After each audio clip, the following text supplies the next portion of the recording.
Warmly welcome to all of you in this August gathering.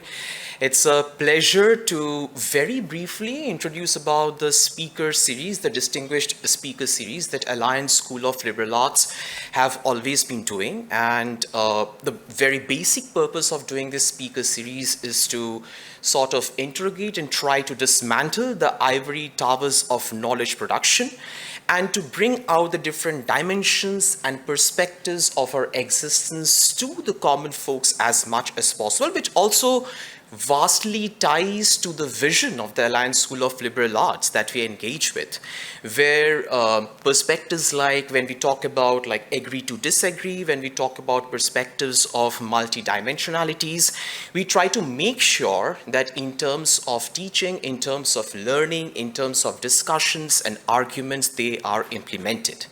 And with this very particular vision, we are also having this lecture series today with Professor Kabir and Professor Devji, which are going to engage with multiple perspectives about the oceans, about Creole cultures, about politics within and beyond the nation states and various other perspectives. So without further delay, I would like to warmly invite Professor Arindam Das from the Department of Language and Literature, Alliance University, Bangalore, to take over the process. Thank you so much. Very good evening to all of you.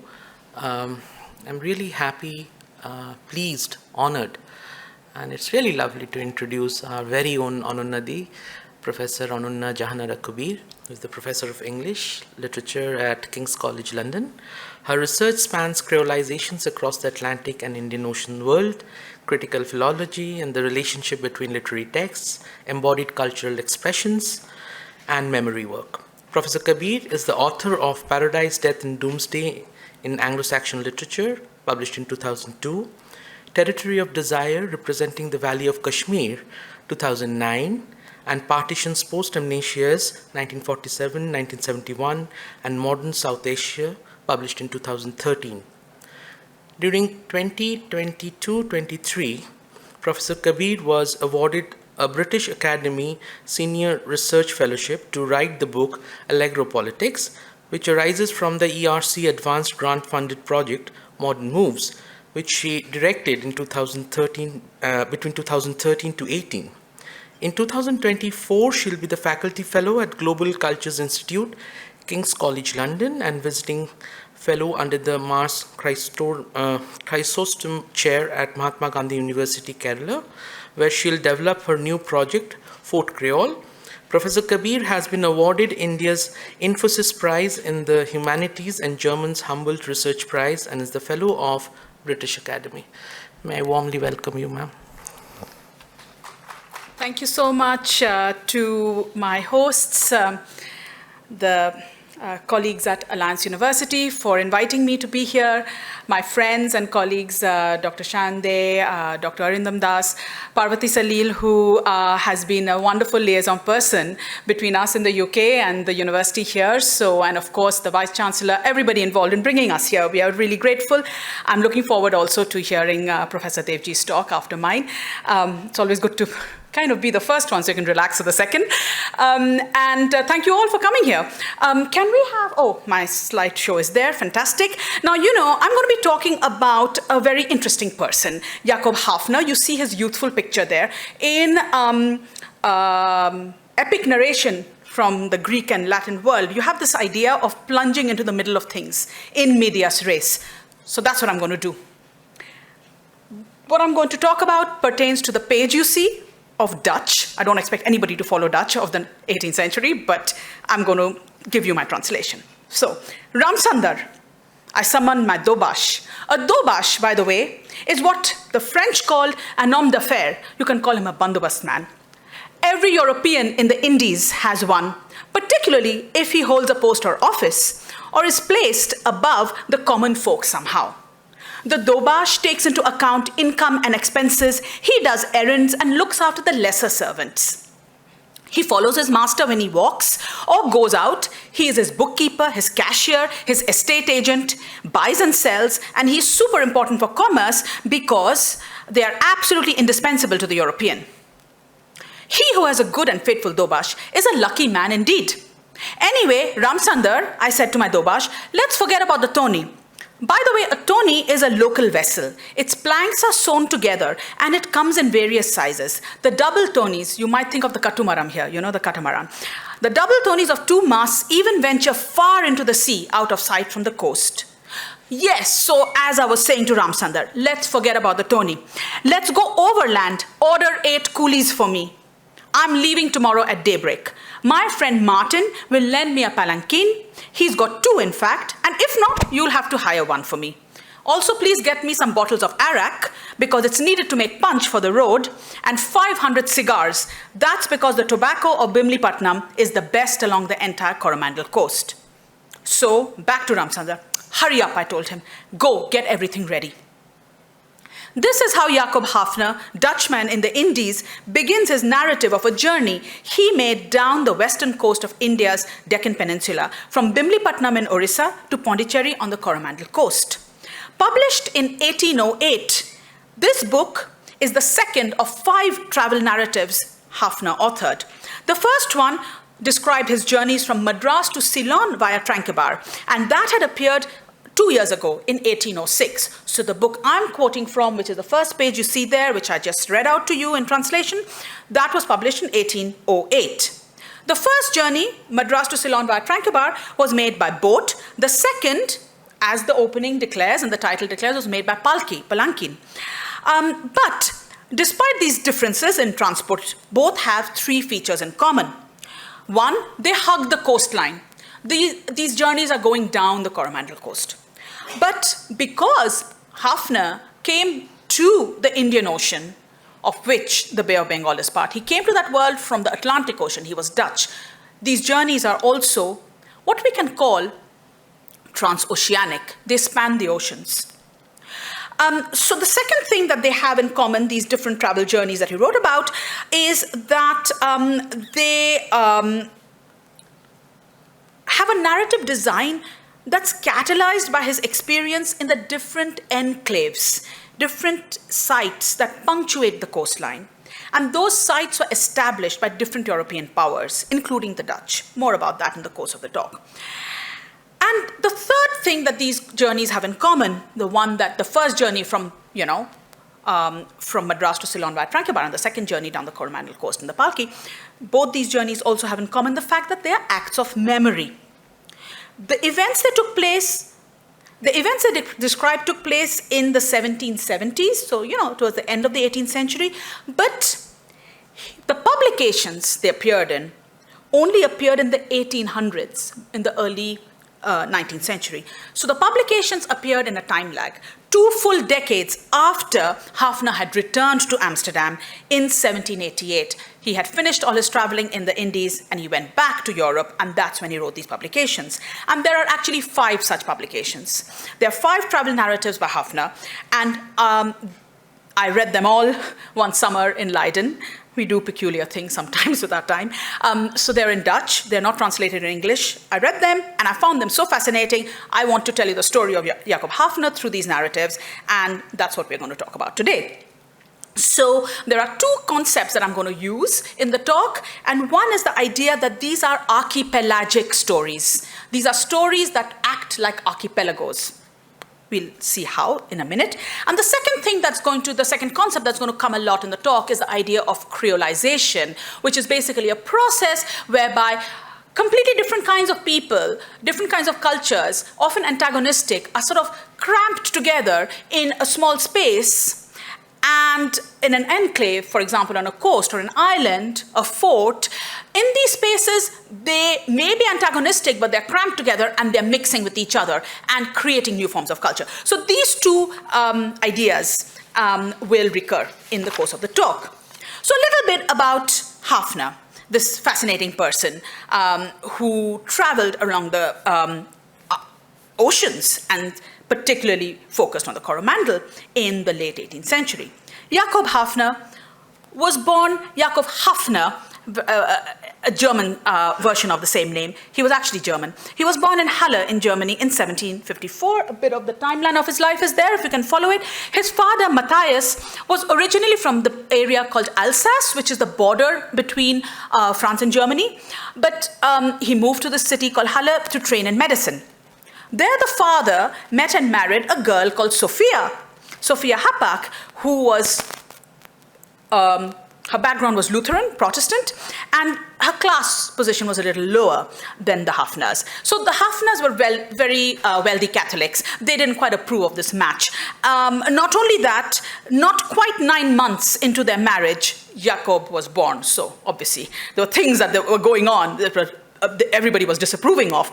Anyway, this little family then decided to try their fortunes elsewhere, and they moved further to the city of Emden on the Baltic coast. Okay, so the Baltic Sea, which is the sea where all the, Estonia, Finland, Scandinavia, all these countries cluster around. It's a huge, actually, a space for trade, the Baltics, because the Baltics are then connected, as seas are, to oceans. So there were ports, the Hanseatic,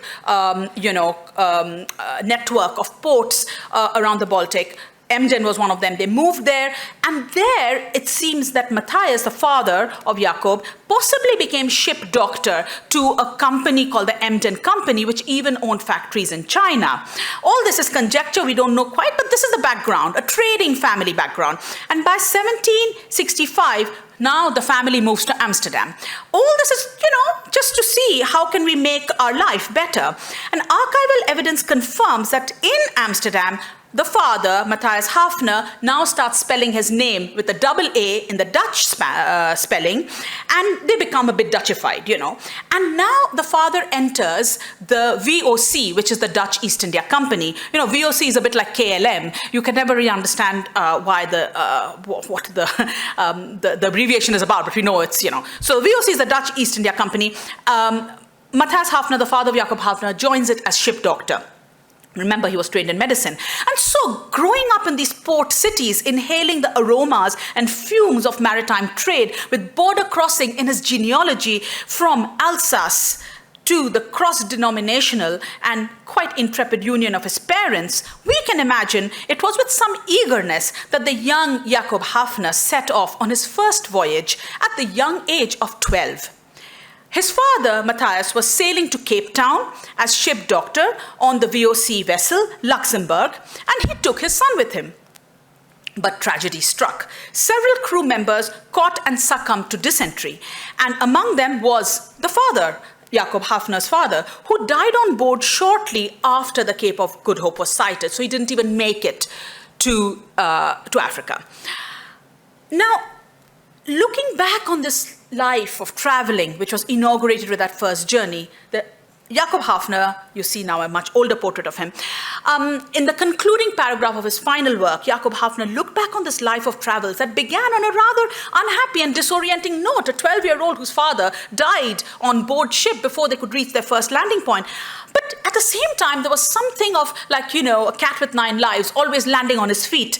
Some sense of managing always through some good fortune. He thanks the Almighty. He says, I thank the Almighty for guiding me through all these changes and difficulties in my life. But actually what came to Jacob Haafner's rescue were the networks of trade and empire, stretching across 3 continents and 2 oceans, beginning from the moment he stepped forth on the continent of Africa as a fatherless boy. In Cape Town, the 12-year-old Hafner was able to live temporarily with a Dutch East India Company bookkeeper from Halle who happened to be there, who knew his mother's family. Within 2 years, so by now he's about 15, Jacob Haafner had secured a reference to work as a clerk in the VOC office in Batavia. Now, everybody hopefully knows where Batavia is. I know there are a lot of Bengalis in the audience, and we know about the Batabi lebu, at least, don't we, which is this big citrus fruit. Well, the Batabi lebu, we call it in Bangla because it comes from Batavia. And Batavia is the name that the Dutch gave to Java, to the Dutch East Indies. Today, it more or less corresponds to modern-day Jakarta. So I will refer to Batavia in the talk, but you must remember that by Batavia we are meaning, the area around Jakarta today. So that's where Jacob Haafner got a job. he needed to, he had to do something. He couldn't hang around in Cape Town forever. So his 15th birthday was spent in Batavia as a private tutor in Dutch to the Batavia-born children of a leading Dutch merchant, Robert van der Burg. Now, this kind of a role was much in demand because these children born to overseas Dutch parents couldn't speak Dutch at all. They were speaking some Creole lingua franca, created out of words even from Bengali, from Portuguese, from the different local Malay languages, and so on, because this was the lingua franca of the movement around this area. And so, at the same time, they're supposed to be Dutch, they're like the British in India centuries later. So you need tutors. So Jacob Haafner got his first job, but he didn't like it. He didn't like it because, as he tells us in his later works, he didn't like the way the family he was employed by was treating the natives. So basically, he didn't warm to Batavia. He decided, let me go back to the Netherlands. But he made a fatal error. He left behind his wages booklet, and he needed to show that as proof that he was employed in the Dutch East India Company. You couldn't just jump on ship and say, I'm going somewhere. You had to have a legitimacy. He left the wages booklet behind, and so he had to return and wait out in Cape Town for somebody to bring him the booklet from Batavia. So when he finally returned to the Netherlands, he really struggled. He didn't like it at all when he got back to Europe. And the first chance he got, he left for the high seas again. And this time, it was as an apprentice seaman on the ship called the Blijenberg. Now it was 1771, and that ship was going back to Batavia via Cape Town again. This time, it was Jacob Haafner who fell sick with malaria when he arrived in Batavia. When he was back on his feet, the skipper of the Blijenberg, the ship he came out on, asked him to return to the Netherlands. He said, no way, I'm not going back to the Netherlands. Instead, he enrolled in a ship bound for Bengal. And it was now 1773. Not until 1786 would Hafner leave India's shores again for Europe for the final time. It's very interesting when we think about these life and times of these people traveling intrepidly from Batavia to Bengal to Cape Town. Okay, shall I go back to the Netherlands or not? It's a really interesting lesson in mobility, and that's the kind of mobility that was defining the mood and the feeling of the Coromandel coast, which is where Hafner spent those 13 years between, basically, my maths is terrible always, but wasn't it 1773 to 1786. Yeah, that's the time that he spent in India in one stretch, and it was on the Coromandel coast. Now, this 13 years, he basically spent on what could be described as the Coromandel coast hustle. The European enclaves on this coast, as you can see on this map, several of them are marked. There were several Europeans establishing enclaves up and down the Coromandel coast, and indeed the Malabar and Konkan coast too, up to Bengal, in Sri Lanka. So these enclaves were buzzing with entrepreneurial activity, but competition between the different powers had also transformed into outright trade wars. This hustle and bustle, competition, and yet negotiation and collaboration is what I call creolization, and this is what makes these enclaves what I see as the creolized enclaves of pre- and even non-British India. In other words, in short, I just call it Creole Indias. When Hafner arrived, the Dutch still held a string of settlements from Bengal all the way down the Coromandel coast. You can see places like Pulicat, Masulipatnam, Bimlipatnam, and Nagapatnam, and so on. All the way down to Jaffna. So you had the string, which was under Dutch control. However, by the time Hafner left in that 13-year period, all of those settlements had fallen into British hands as the aftermath of the Anglo-Dutch wars. I mean, we often think about the Anglo-French wars because Pondicherry, is very prominent as a tourist destination today. So we think, okay, how did Pondicherry become French? Why is it, etc. So we know about the Anglo-French wars, but there were also lots of Anglo-Dutch wars through which all the Dutch possessions gradually became British. And in the meanwhile, as all this was going on, this is Tipu Sultan, Hyder Ali time, this is the height of all this. The French presence in India was being also confined decisively by the British to the enclaves under French control. And there was a small presence of the Danes in Tranquebar, but the British weren't really bothered about them because they weren't that much of, competition. They didn't merit that much of serious investment that the British were making in overcoming the Dutch and the French to become the leading European power in India. So when we look back on Hafner's time, in retrospect, this time coincides with the emergence of Britain as the colonial superpower here. But from the present horizon of Hafner's present, it was just all very precarious and unpredictable. Nobody knew which way the tide was going to turn, who was going to emerge the victor. Was it going to be the French, the British, the Dutch? The only thing that was sure in this unpredictable political climate was that trading had to continue. You had to continue trade. And the ecosystem in which trade thrived also had to be sustained. And how was it sustained? It was the site of the enclave and the people who moved through them that kept that system going. And Hafner was one such person. He possessed exactly the talents that that ecosystem demanded from the model hustler. He had dexterity, he had curiosity, he had adaptability. He was multilingual. He picked up languages like this, Bengali, Tamil, he knew all the languages, the Malay, Creole spoken out in the East Indies, obviously Dutch, English, French. He had picked up all these languages in the course of the hustle.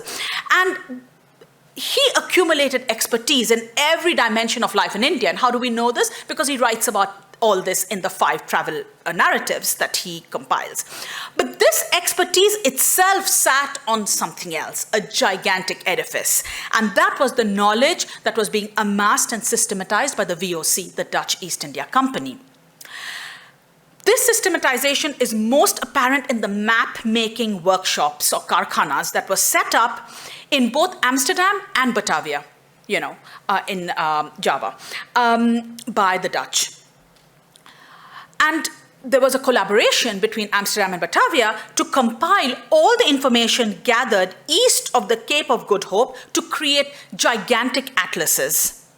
And in 1789, the 17 gentlemen, as the VOC board was called, they passed a motion that all the maps of countries, cities, forts, and places in the Indies, which have been sent over from time to time and still arrive daily, should be systematized and put in a separate book. And so in 1691, in the late 17th century, somebody called Isaac de Graaf, who became the chief cartographer, the chief mapmaker of the Dutch East India Company, he was commissioned to create this book, and it became, if you like, one of the earliest atlases that we possess. Around 1705, he completed a compilation of 187 maps, and this became known as the Great Atlas or the Atlas Amsterdam. And that's the copy I was consulting 2 summers ago in the Leiden University Special Collections. It is massive, as you can see. Just for scale, that photo gives you an idea. Those 5 books on the side are the travel narratives of Hafner that I was consulting at the same time.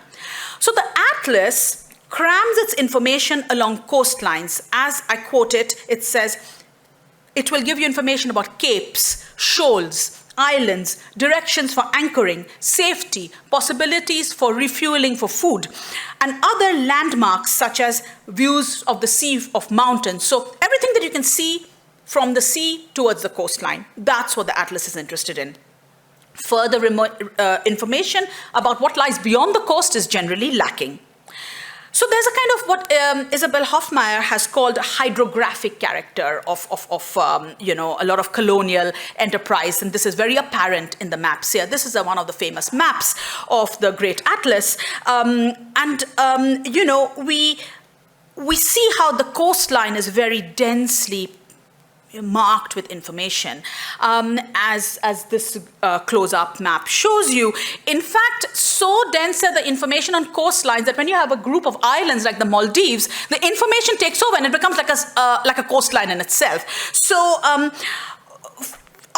we also have actually, let me go back, what you see there on that page, open page, is a map of Pondicherry.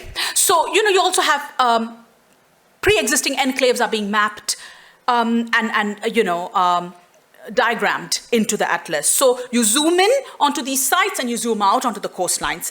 But the main thing to note is that the information is always about sites along the coast.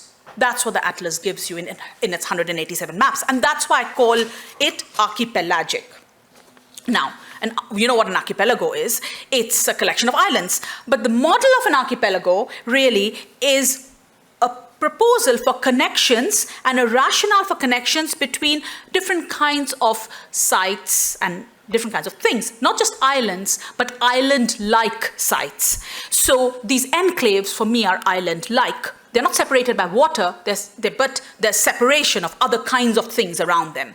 So the archipelagic rationale of the Atlas, Amsterdam, the Great Atlas, arises from the trade routes that the Dutch East India Company consolidated in the 17th and 18th centuries. And those trade routes had been layered onto explorations by other European powers, such as the Portuguese, who had come before the Dutch, as well as pre-colonial Indian Ocean trading patterns, for example, all the Muslim mercantile groups that were moving around the Indian Ocean. So people had mapped trade routes. The Dutch were simply putting their own, explorations on top of them and compiling everything. They were great compilers. And in this way, networks of connections between island-like sites such as ports and enclaves and islands were created over time. And you can see how these lines work on the map. These are the networks, literally. But the atlas isn't really interested in going beyond the coast, as I said, into the hinterlands. It's really interested in what can the ship do, moving and anchoring and pushing slowly from one coastal point to the other.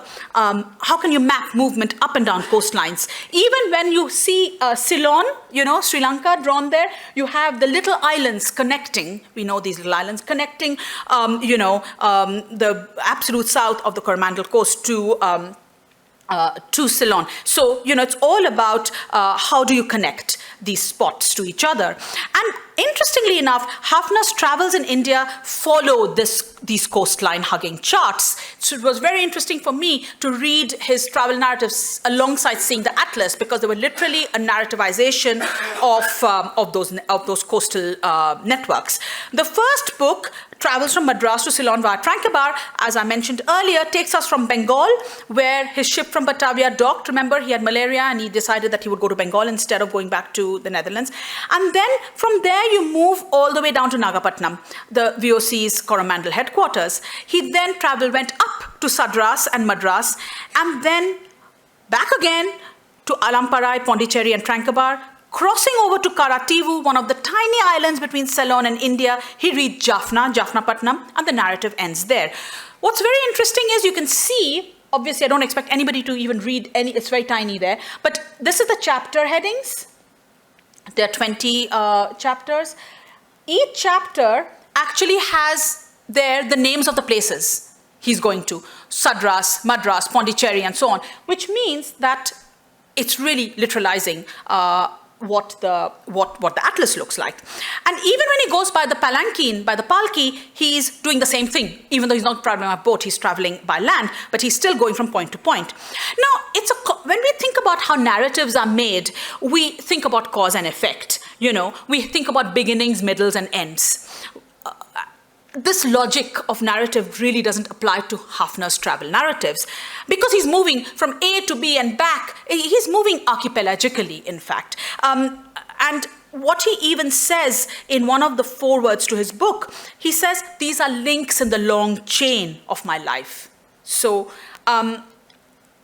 he also admits that nothing is uniform. Depending on the contingency of the moment, his style has changed. So it's all very episodic. And so the narration of these travelogues adapts to and is shaped by contingency, by things that happen on the moment. And episodes are themselves structured by the enclaves where he comes and goes.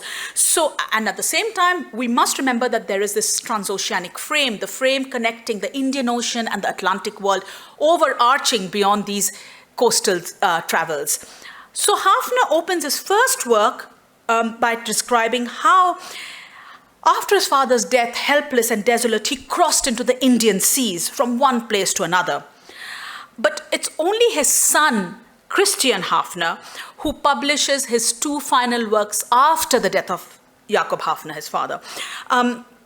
It's only his son who puts it all in a sequence. And he actually says in his foreword, I'm putting it into a complete whole, all these fragments of encounters that my father has put in his travelogues. So there's not a logic of cause and effect. This happened and that happened. In the meanwhile, something else happened, and so we come to a conclusion. That is not the logic that dictates Hafner's travel writing. It's this departure to and from islands, to and from coastlines, to and from one ocean to the other. And there are therefore that's where the sense of the archipelagic arises from, I want to say. Such archipelagic narration is really sustained by crisscrossing, looping back, depending on the conditions necessary for efficient voyaging in the cause of trade, always in the cause of trade. So, whether we zoom into his travels up and down the Coromandel coast or zoom out to consider the Atlantic Ocean and the Indian Ocean, we notice a zigzagging between stopping points, which are dictated by demands which are both anticipated and sometimes completely unforeseen. For example, on the initial voyage out to Europe, the young Hafner, 12 years old at that time, traveling with his father, he ate his first guavas and mangoes and saw African people for the first time when the ship stopped at Cape Verde to refuel and get food supplies. And the next stopover at Cape Town became a 2-year sojourn because his father died. So everything was unpredictable. When he went to Batavia, where he was supposed to work, he came back within less than a year. And then he lost his wages booklet, so he had to stay again. So this kind of zigzagging, this kind of unpredictability, this is the logic of the archipelagic, and which is dictated, again, by something other than cause and effect. So finally, when he was back in Europe for good in 1788, Hafner decided, let me write and publish my travelogues, because he needed money. He was out of cash. Much like, teams creating serials, TV serials or comic strips, he was composing these narratives with a view not to give a sequential account, but saying, this is interesting for me, let me put this in. And this will probably get me a readership. People will buy my books and I'll get money. So that's why his son comes along after his death and says, let me put the whole thing into a sequence. So the archipelagic networks that were generated by the contingencies of travel become further tangled through storytelling because memory intervenes and messes timelines up. So there isn't just a time lag between the fact that within a certain part of his life, Hafner traveled for 13 years in the Indian Ocean, and then he came back to Europe for good and wrote things. Within those narrations also, there's a lot of scrambling of events. Certain things that happen in the beginning come later in the publications and so forth. I'll just give you a little indication of this. So the titles are all translated by me in English. Actually, the titles are in Dutch. So the first book was published in 1806, and it narrated events of 1771. The second book, which I read from in the beginning, published in 1808, but it narrated events of 1786. The third book, which was all about Ceylon, published in 1810, but narrated events of 1783. The fourth book, these are the fourth and the fifth are the ones published by his son posthumously. They narrate the earliest events and the latest events. So, nothing is sequential, is what I want to say. And this discrepancy between the dates and the sequence of the publications and the dates and the sequence of the travels they describe, it's actually quite key to understanding how this archipelagic narration works alongside this whole process of creolization that I mentioned earlier. And in fact, memory itself becomes a creolizing agent. Let me now briefly turn to why I say so. Now, Hafner's archipelagic narration implies movement between coastal sites, we saw that, and the description of these journeys, whether by foot or by boat or even by palanquin, induces a kind of cognitive act of linking through which the narrative makes sense. But this act of linking cannot happen without the units which have to be linked. So some units have to be created. These units are these enclaves that I have been talking about. They are similar and they are dispersed along the coast, okay? Tomorrow, I'm giving a lecture to some of the students in the university where I will describe exactly what goes on in these units. This is the idea of Fort Creole, which I will talk about tomorrow. But you can see how the atlas, the Great Atlas, already gives you images of forts and city plans. This is how the European way of shaping the space of the enclave makes it distinct from that which is all around it. You know, we've all been to Pondicherry, many people, White Town, you know, the Tamil town. If people have been to Tranquebar, you can see how distinct the difference is, the area between the fort and everything else outside of the fisherman's village and so on. So the spatial distinctiveness is typically signaled in these enclaves through fortifications, but it's also repeated through distinctive urban planning, such as these gridded streets that grow around the fort. And so the similarities between these physically separated coastal sites, Nagapatnam, Bimlipatnam, Pondicherry, Tranquebar, that Hafner describes, spring not merely from spatial organization, but from the culture that was springing up within those sites. So this is the culture of creolization. Let me elucidate a little bit. This is Tranquebar, the fort in Tranquebar. It's not Dutch, it's Danish, but it's really a marvelous example of how all along the coastlines of India, defensive fortifications were created using European structural elements such as bastions, glacis, outworks. These are not structural elements that developed in India. They were developed in Europe. They were brought over in the heads of Europeans to create spaces where they could protect their interests in a place like India. Typically, the Portuguese first set up these forts, and then the Dutch improved on them. So there are already two layers of influences in these forts, deriving from the Portuguese and the Dutch respectively. But then, of course, you have to use local materials, you know. So you're using local bricks, local artisans, local mistries. In this way, technology is getting creolized. And so, through adaptation and pragmatism, European fortification techniques are creolized as are urban planning and construction know-how. And these sites, in turn, are generating further cultural changes. So they are creolizing sites. Because creolization, as I told you, is a way of bringing together different things that don't normally interact, into new and unforeseen interaction. So in these sites, bringing together different groups of Europeans with different kinds of Indians, locals as well as merchants, entertainers, different kinds of service providers, and hustlers like Hafner, they were dynamos of creativity through the processes of negotiation, collaboration, competition, and compromise that dictated how we survive and how we succeed in very precarious conditions. And unusual relationships sprung up, intimacies of friendship, codependency, falling in love. I started with Hafner's description of his reliance, of the Europeans' reliance on a good dobash or go-between. Isn't the dobash not just a collaborator, but someone who creates possibilities of resistance here? What Homi Bhabha called sly civility. So, but at the same time, isn't this also a moment where two people are interacting and responding to each other as human beings who need each other to get through certain moments? So, Ramchandar was not the only dobash whom Hafner relied on. Bimlipatnam was not the only place he needed such help in. In Masulipatnam, Tranquebar, Pondicherry, Chinsura, Sadras, in each of these sites on the Coromandel coast, Hafner, as he describes in those 5 travelogues, was surrounded by friends, girlfriends, other hustlers, facilitators of various kinds. They were sustained by the same archipelagic networks like he was, and they sometimes impelled him to take decisions and stances we might consider unusual for a European in the Dutch East India Company's employment. So, for example, he talks about his man Friday, Francisco.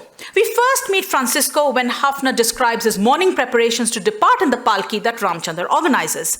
In between telling us that Francisco was getting him coffee and breakfast, Hafner clarifies, I quote, "I purchased him as a slave, but I was a mortal enemy of slavery, slave gatherers, slave brokers, slave traders, and whatever all those odious members and agents of this degrading trade may be called. So I immediately gave Francisco his freedom as soon as I bought him, and I paid for him, and I never regretted it." So these sentiments didn't really go down with the VOC directors back in Amsterdam, and as a result, Hafner was penurious when he went back. His reputation, sort of preceded him. That's why he had to hustle again back there, writing travel books and trying to earn money. But in the Indies, in the East Indies and in India, there existed a motley crew of people like Hafner. They lived in the coastal enclaves as creolizing forces, and they were created and sustained by them. Now, as Francisco's name suggests, he was a product of European-Indian interactions dating back to the Portuguese arrival on the Malabar coast.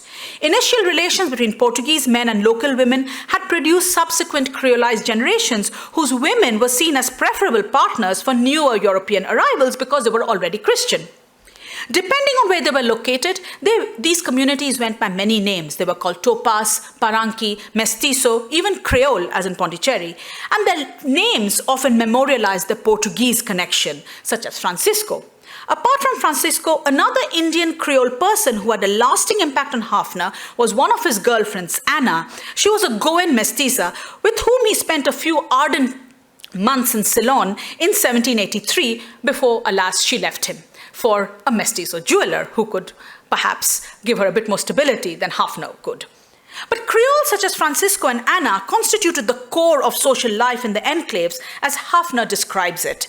His descriptions of this life included some recurrent elements. Food included spicy achars and sambols, river fish cooked in butter or gingerly oil, palm wine, arak, consumed neat or made into punch, tropical fruits, curried game birds, pepper water.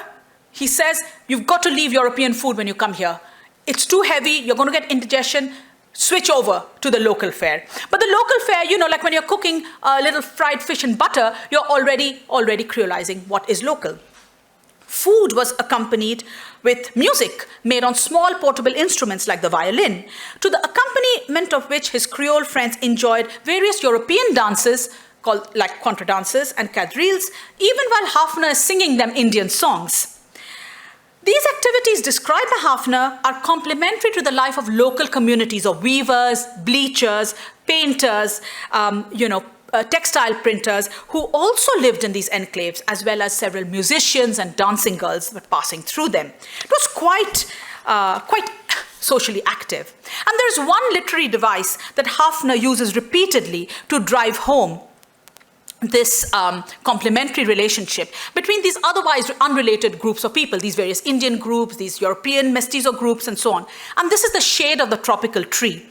In his books, he constantly talks about tropical trees, groves, glades, and large old trees hold an enchantment for him because it is here that all these joyous communal activities take place. As he says, it is in groves and glades that the native Christian Europeans are not there for these simple pleasures. He makes a distinction. He says, it is there that the native Christians give and celebrate their wedding feasts and other merry parties. And he describes alongside these parties the sound of birds and the fragrance of the fruits on the trees and the memory of these Creole communities and the creolizing power of their activities in a way creolizes his very senses. Now, remember that these passages are all remembered and written by Hafner when he's back in very cold Amsterdam, devoid of what he calls the exhilarating coolness that reigned beneath these green vaults of mango trees. He remembers an exquisitely beautiful and large mango grove that lies on the coastal road out of Bimlipatnam. And there he thinks about spending a merry day in the company of my Bimlipatnam friends with their wives and daughters, where we amused ourselves with song and dance and echoed the whole forest with our cheers. But he says, I know I'm never going to see them again because he's back in Amsterdam. And so trees, somehow become associated with these enclaves as capable of arousing complex memory relationships and in tracing archipelagic lines of connection between different sites where this Creole world flourishes, not just in India, but also in Batavia, where he was. And this is a discussion of the areca nut, the supari, and the betel leaves. He discusses this. We'll see how this unfolds. So in volume 2 of his book on Travels on a Palanquin, Hafner inserts into his discussion of the travel on the Coromandel a memory of the mestizo ladies of Batavia, and this is an illustration from that passage.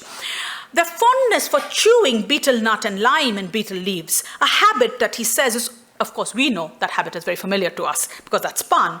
And this charming color engraving illustrates his lively account of these ladies leaving for church. This is in Batavia, accompanied by a slave holding an umbrella and a slave girl carrying a spittoon. Obviously, we know why, a betel box and a psalm book to take to church.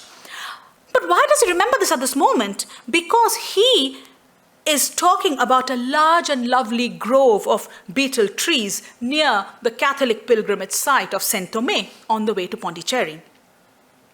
And then there is another memory of a memory. He also remembers how the groves were destroyed in the wars between Hyder Ali Khan and the British that ravaged the Carnatic. The devastation of all those creolized lifeways by the British is a favorite theme in Hafner's writings, and it's countered by his recalling of similar communities and lifeways across the Indian Ocean world, as in Batavia. So in a way, creolizing memory compensates for all these losses by triggering these archipelagic linkages. The archipelagic narration prompted by this creolizing memory extends in several directions in space and time. If these devastated betel nut trees remind him of the pan-chewing Creole ladies in Batavia, another habit of those ladies reminds him of another of his grand loves in India, the dancing girl, Mamia.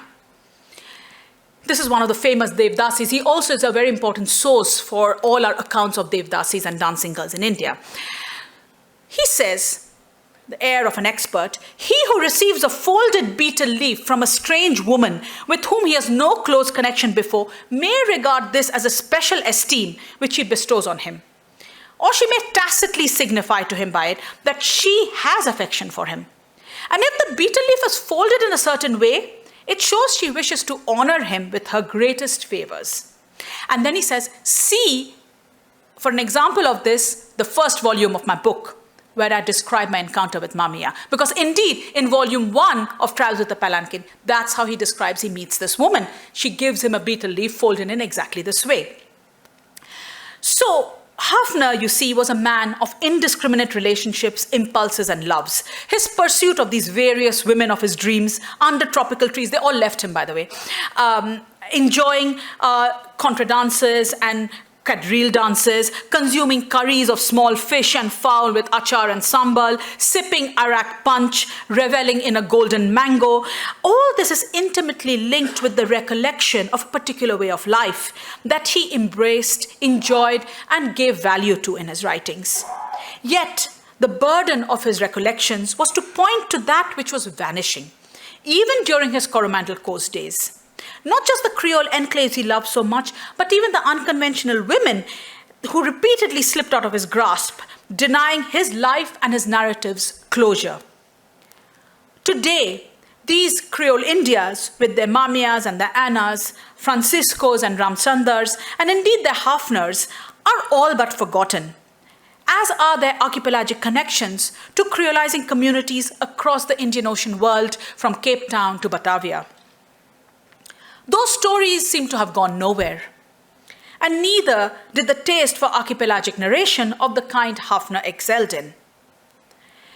Instead, we started getting large Bildungsromans, novels about the development of character, 19th century novels. Is the marginalization of the creolized communities across Asia's coastlines linked somehow to the ascendancy of the kind of bourgeois structures, families, women who don't slip out of your grasp, people who know their place? These are the kinds of the structures that came up, replaced those slippery non-structures. And so is the marginalization of one kind of thing linked to the ascendancy of another? And in a way, did those sorts of stories slip out of our consciousness because we started getting these large novels that talk about the building of family lives, the Bildungsromans? Well, can Hafner's writings then offer resistance to the clamor for that kind of complete story, pure identities, desire for beginnings, middles, and ends, origins, and authenticity that dictate the culture wars of today? I will end with the memory of Hafner's earliest love in partial answer to this question. a love that was as elusive as the rest proved to be. While cooling his heels in Cape Town for a year because of his missing wages booklet, you'll remember that, the 16-year-old Hafner encountered what he calls a Hottentot girl on the slopes of Table Mountain. You see, while Hafner was waiting for his booklets, the 16-year-old was bored, and he went off to the Table Mountain to collect plants. Anybody who's been to Cape Town will know that there are some very beautiful plants, proteas, these specific plants that grow on the top of the Table Mountain. And he went to collect those plants. And he was collecting those plants one day when he encountered a girl from the Hottentot. We do not call them Hottentots anymore, but that's what I'm saying, the Hottentot. Girl was doing the same. She was also collecting plants. And she started helping him. No words passed between them because they didn't share a language. But by sign language, she asked him to return the following day and pointed to the camp of her group that was in a space slightly down the mountain. He returned. But to his shock and sorrow, there was no camp. They had moved on. In exactly the spot they had parted, he found her waist beads, the beads of her waist that she had left for him. And he is remembering the story as an old man in Amsterdam writing that book, the cover of which you've just seen. So, a retrieval of disappearing pasts to remember the archipelagic future. Let's say that this is the means and ends of creolizing memory. Thank you. Thank you so much, Ananya. I mean, I don't know. I mean, this is so fascinating. We wish we knew how to read Dutch as you do. Then we would really have read all of this. But then we could understand what the real archipelagic text, as you say, is when you read this pre-Anglo Dutch Portuguese kind of text, when it is the initial phase of colonization and the cartography getting mapped and people moving from one ocean to another, one coast to another. And very strangely, what I also observe is that postmodernism is set free, even way back due to this creolization. What we now understand as postmodern in spirit is definitely there with these people.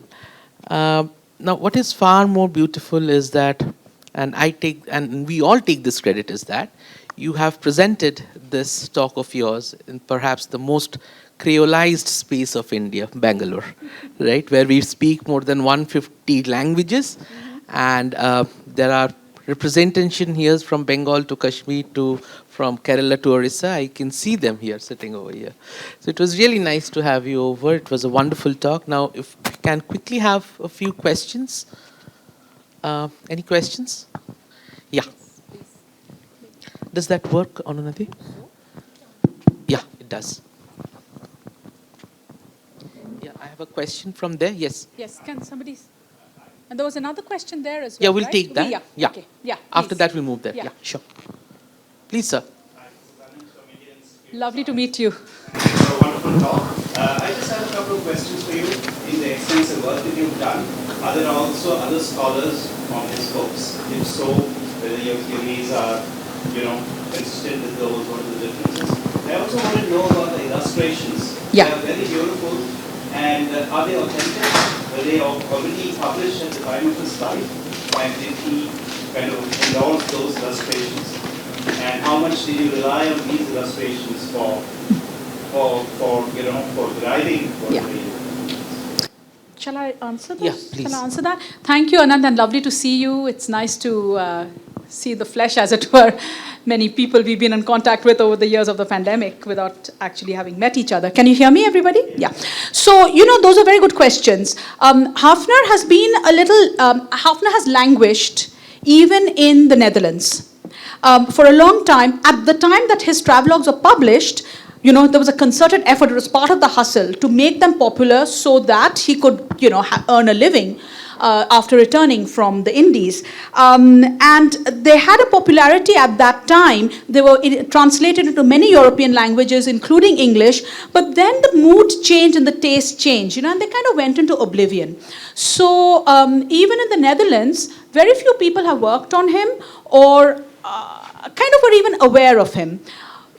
During the pandemic, I became aware of a book published from the University of Singapore, National University of Singapore Press, which seemed to be a précis of it's called The Strange and Sublime Life of the Anti-Colonialist Hafner. Okay? So I'm like, oh, what's this? I discovered the book. It was basically written by Paul van der Velde, who's a scholar based in Leiden in the Indian Institute of Asian Studies there. And he has been, if you like, he has been the trigger for a renewal of interest in Hafner.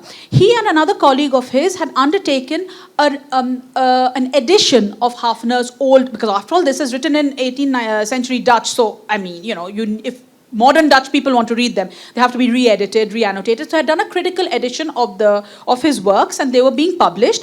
And from there, he had done a compilation of Hafner's life with some of the more interesting episodes, and had kind of done a digest, an introduction to Hafner, to a world that had forgotten him.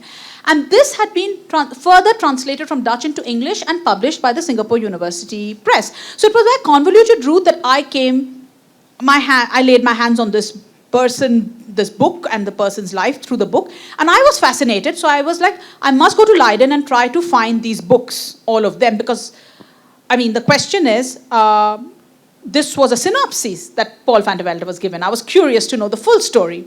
And when I went to see the books themselves, I spent 3 months just looking at these 5 books. Because what Paul van der Velde had done, he's a historian, not a literary scholar, he had smoothened out the entire convolution of temporality. I had to go back and forth between the books to work out the relationship to time and travel, So, in other words, there is a little renaissance of interest in him now, but the materials still have to be made present, to us. If there are 5 travelogues in Dutch, if, for example, they're translated into different languages, we can all read them and enjoy them and start thinking about them. But I'm now interested in writing about him in a popular way, actually, because I think his stories were really interesting, the travels that he presented. The narration were accompanied by illustrations. Those illustrations were of the time. I have taken photos sitting in the special collections from the books. Maybe not the first edition, maybe the second edition. But, Amsterdam had a very rich culture of graphic engraving. This is related to that cartographic, tumult that I talked about. The ateliers or the workshops of Amsterdam, of the Netherlands, they were very good with paper making technologies, with engraving, lithographs. So they knew how to make illustrations. This was part of the way they, prepared books for commercial, purposes. So these illustrations are kind of the time. The posthumous books, obviously, he could not have approved of them, but the ones that were published in his time, yeah, of course, he wanted them there. But it's a very good line of inquiry, which I would like to follow further. Thank you. I think there's a question. Yeah, good evening, madam. It's a very nice talk. Thank you. My name is Rajesh Subramanian. See, when you talked about creolization, what I would like to understand is, did the Dutch language also get mixed with the Indian language? Like, when he went from coast to coast to Ceylon or in India, did the language get mixed, and did a new kind of a language evolve? Wonderful question. Thank you again. So the person who has done the best, the study of Creole languages is, of course, another academic discipline altogether. And I work with a colleague, Hugo Cardoso, who is the expert on what are called Luso-Asian Creoles, Portuguese Creoles in Asia. The interesting thing about the Dutch is, this is the project I want to do next, really seeing how the Dutch layered onto the Portuguese, So the Portuguese were the first Europeans, really, to systematically, open the trade paths from Europe to Asia. And Wherever they went, they definitely triggered the creation of Creole languages. Interestingly enough, in Asia, many of those Creole languages have become extinct or almost died out. You have to compare with, say, the Portuguese Creoles of Cape Verde in the Atlantic Ocean, where they're almost like their national language. Everybody speaks them. They are thriving, you know. But in Asia, for whatever reason, which is an interesting research question, they have become extinct and marginalized. But historically, they were there, and there's evidence of it. So people like my friend Hugo Cardoso, who's a historical linguist, has done work, you know, on exactly what is that evidence, what can be deduced from there. Fascinatingly, when the Dutch came into the scene, pragmatically, the Dutch are very pragmatic, I think. You know, pragmatism ruled their policies. They decided not to displace many of the Portuguese structures already in place, because in a sense, it would be like starting from a blank slate. Instead, let's adapt. For instance, as everybody would know, the Dutch are Protestant, the Portuguese are Catholic. They actually didn't even mind many of the Catholic rites and rituals in place, because they were like, at least they're Christian, you know. So, you know, that sense of at least something is going on. So the languages that were being spoken in Batavia in the Dutch households, like the ones that Hafner went to tutor, was this mixed up language in which a lot of Dutch words had entered, but they didn't quite displace the Portuguese layer. They just kind of added on. You know, and of course, syntax and all were being supplied by the local languages, whatever they were. So we are talking about a practical lingua franca kind of a situation where different influences coexisted for communication. Why they do not exist in the present is the question for research. And that's the note on which my paper ended also, that certain things changed within the, say in India, that phase of culture died out. Linguistically, for example, those languages went towards extinction rather than survival. Does not mean they didn't exist. And within them, the Dutch had their linguistic presence. But we really do not have their living, you know, linguistic, you know, sort of like evidence today among us. We can say that. Yeah. Do you want to use the mic again, please, so that we can all hear you? Thank you. No, like, you know, you showed the pictures of women, you know, one was a Devadasi. Yes. Yeah. And then the other one, Meshe, whatever. The mestizo, yeah, mestizo from Batavia. So, were these native people of that region, or were they like, you know, the Dutch people getting married to the Indian women or the East Indian women? So were they native to the region, or were they interracial products? I think the notion of creolization we can use it to move away from, you know, like these ideas of binaries between so-called native and so-called outsider, because the whole process itself is a way to say that once you enter a space, you become of that space, you see. So obviously there is a ground zero, you know, somebody comes at some point, and before that moment there was only a native. But then where is that moment, you know? How far will you go back in history to find that moment? So for this reason, I find the idea of creolization a really useful corrective in some of our common sense responses to culture, which is perfectly valid. Okay, if they were mixed, then what was before them? Maybe there was mixture all the way back, you know? So the question is that at a certain watershed moment, we can identify a cultural, a kind of a congealing of culture, crystallization of culture. So it is very difficult to say, I mean, are we going to do DNA tests, or are we going to do, you know, these people are living together, eating together, marrying together, or having friendships, or sharing the same kinds of life ways, you know.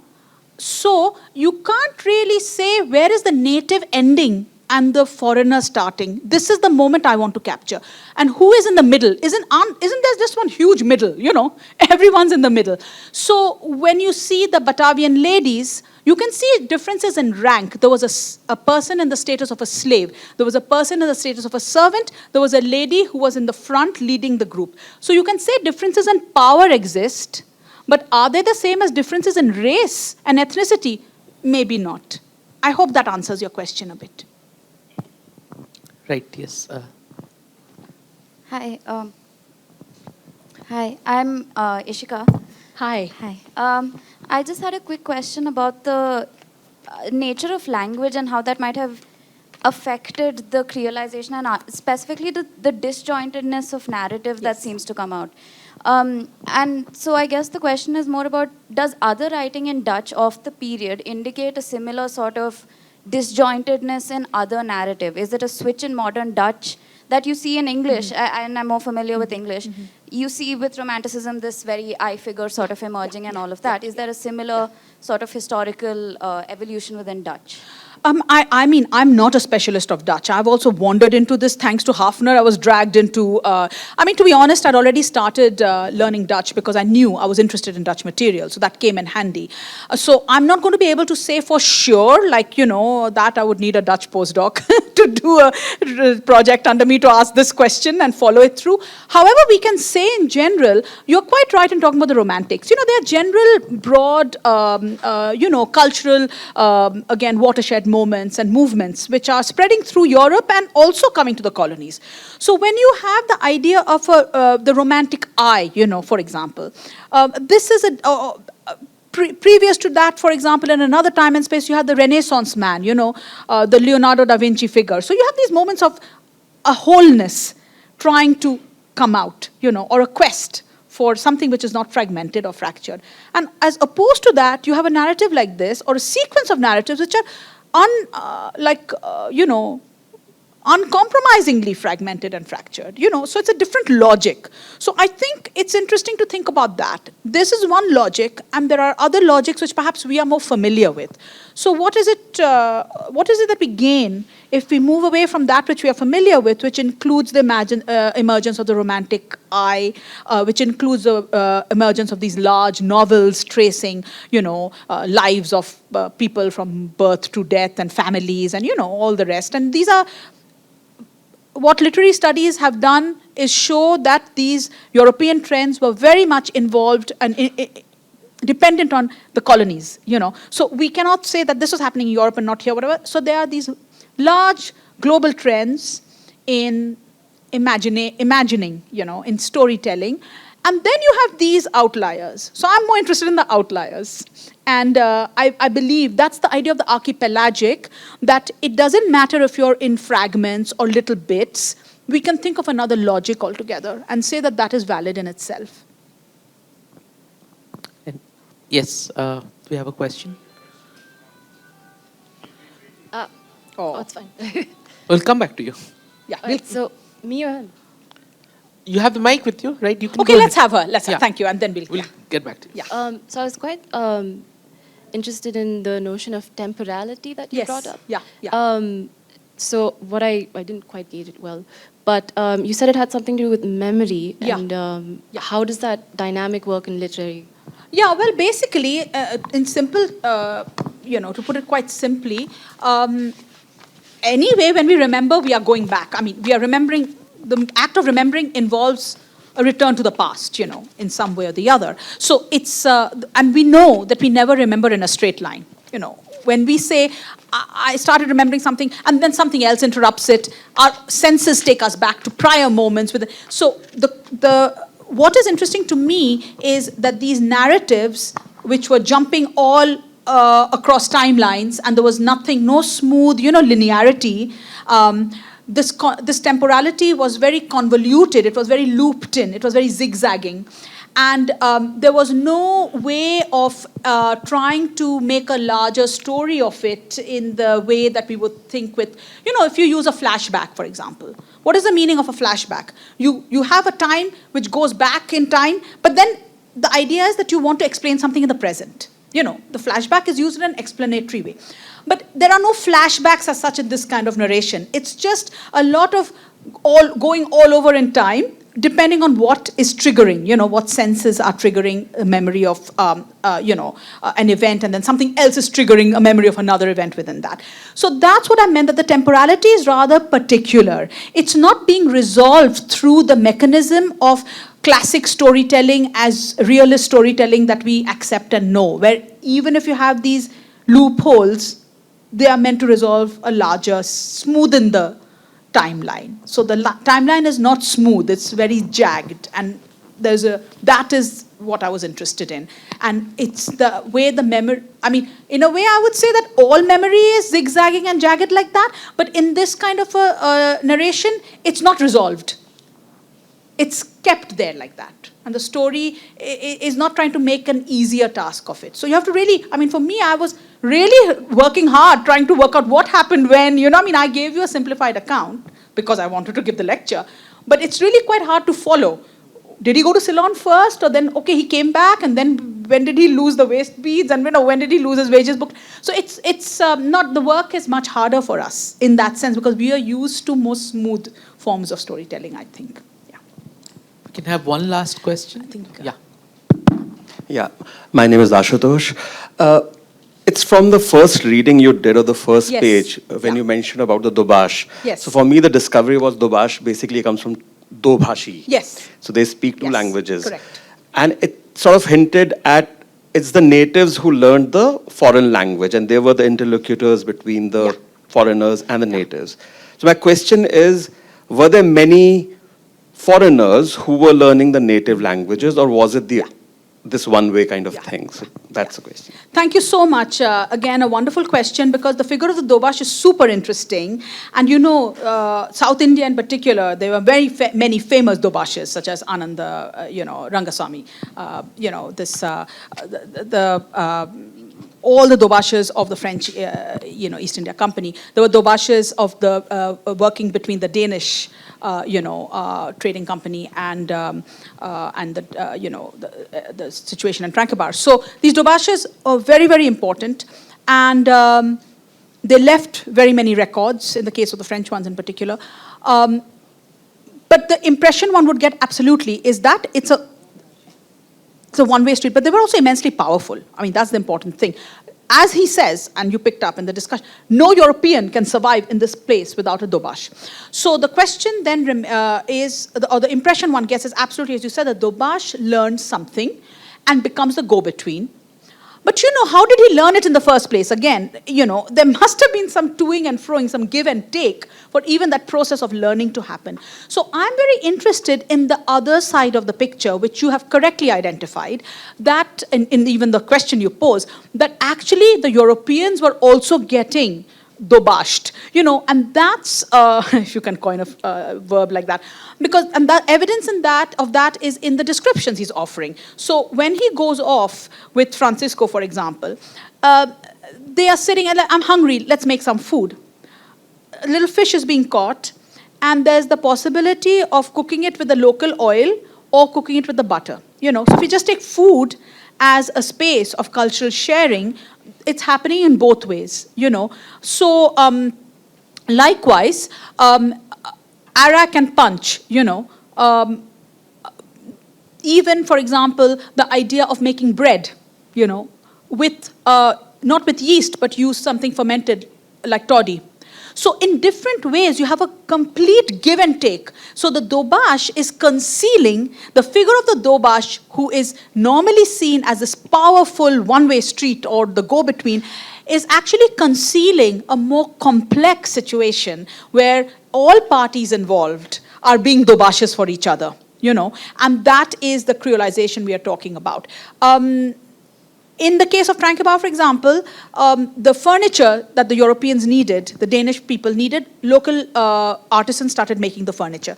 Then this European furniture, which was being adapted with little Indian, obviously, motifs, and this happened in Goa also, then local families, elite families, wanted that furniture. So when some Danish person went back or died and the inventory of the furniture, all of the furniture was sold, it went into local families. And they started using those chairs and tables and chests of drawers. So, this kind of circuit, in this circuit, I would like to see this as a cultural circuit triggered by creolization, where the Dobash is another link in the chain, but a very powerful one.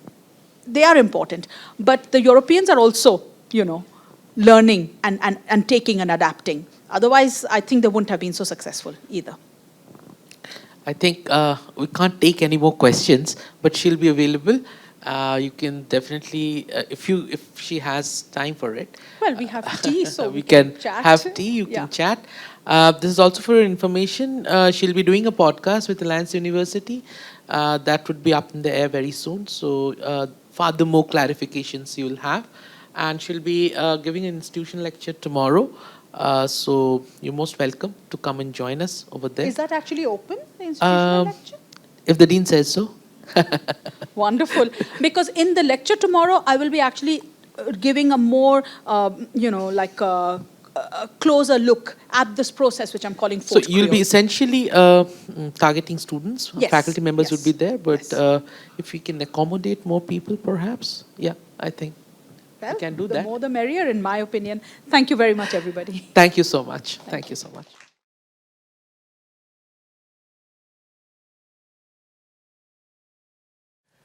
So a very warm welcome back. I think that you could all relax over cups of teas and coffees and a bit of biscuits and a lot of chats. We are actually, I always personally feel that we are living in a very tumultuous time, I mean, for various reasons. And one of the major reasons is what we see across the world. There is always a consistent tendency of surveillances and censorships. And these conversations, during those times, these conversations bring in a very fresh air for all of us. And so was Professor Kabir's very amazing lecture, bringing in so many dimensions and provoking us to look at the world, the atlases, the communities and societies from so many multiple lenses. But obviously we don't stop the conversation there. We continue the process of our reflections and arguments, and towards another very fascinating lecture by Professor Faisal Devji, who completed his PhD in intellectual history at the University of Chicago in 1994. He was elected the junior fellow at the Harvard Society of Fellows, after which he went on to run the graduate program at the Institute of Ismaili Studies in London, which included schools in Tajikistan and Iran. And then in 2003, he returned back to his regular life, and he taught for 2 years at Yale as a visiting lecturer and another 4 at the New School for Social Research in New York as an associate professor, arriving in Oxford as a reader in modern South Asian history in 2009. And Professor Devji's works is very diverse, very intersectional in nature. He works on the different dimensions of political thoughts of modern South Asia with the emergence of Islam. He talks about the cultural and the philosophical meanings of violence beyond the usual dimensions of the nation-state inheritance. And he has so far written and produced amazing set of works centered on these diverse perspectives and many more. Just to mention a couple of his latest works, one is The Impossible Indian, Gandhi and the Temptation of Violence, which was published by Harvard in 2012, and The Muslim Zion. Sorry, the is not there, so I'll just like to revise and say Muslim Zion, Pakistan as Political Idea, again by Harvard in 2013. So without further delay, I would like to very, very warmly invite Professor Devji onto the podium, and we are very much looking forward to your reflections and arguments. Please can we have a good round of applause to welcome him on the stage. Thank you.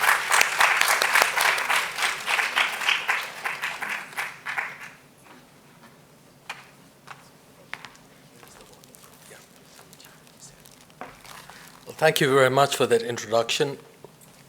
I must say, after Ananya's wonderful performance, which amazed me in many ways, not least because she arrived at 4 in the morning from London and seems not to suffer from the fatigue of jet lag at all. I, on the other hand, might have a bunged eye for one thing, and I might drop off not out of boredom, I assure you, in the middle of my comments, which I will have to read because otherwise I will be incapable of speaking. But I hope they will be of some interest. So we've moved from a deep historical account of creolization in all its various meanings to, if you will, a commentary on current affairs.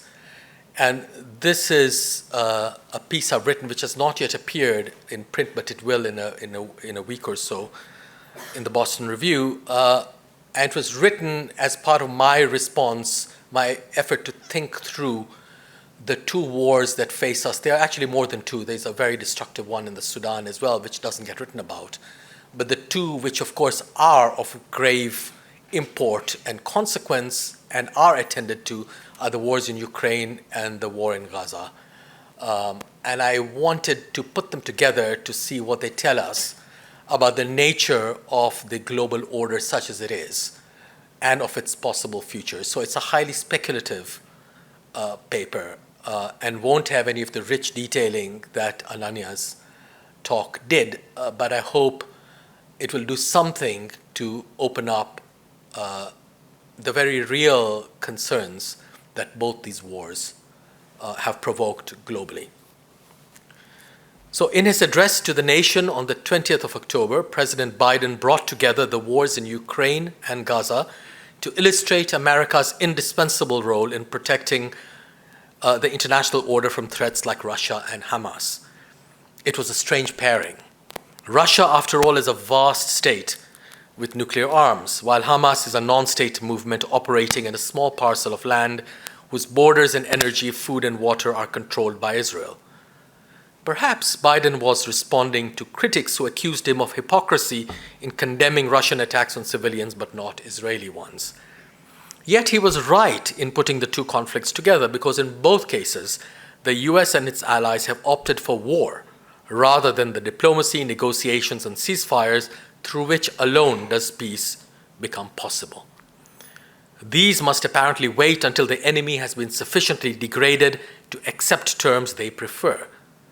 But this strategy has failed in Ukraine and is unlikely to succeed for Israel. The similarity of the West's response to conflict in Eastern Europe and the Middle East suggests that it is not defined by the specificity of either case, but instead tells us something about the changing structure of American power more generally. Biden is correct in seeing both conflicts as challenges to America's hegemony and its global politics. Yet it is not the wars themselves that pose a threat to the unipolarity that has defined the international order since the end of the Cold War, but rather the unwillingness of many allied and even client states to go along with them. In Ukraine, the attempt on both sides of this conflict to define it by invoking the Second World War and Cold War failed to gain any traction in the world outside the West. You will recall that when the Ukraine war began, the talk was all about Cold War and Second World War precedents.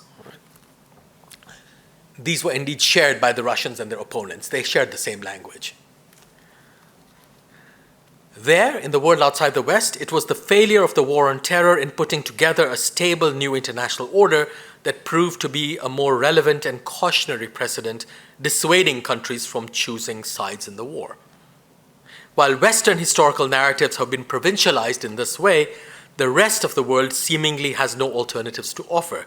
Yet those refusing to align with the US or Russia have managed to bring neutrality back to life as a fundamental principle of the international order, one pushed aside in the post-Cold War period, and especially during the war on terror.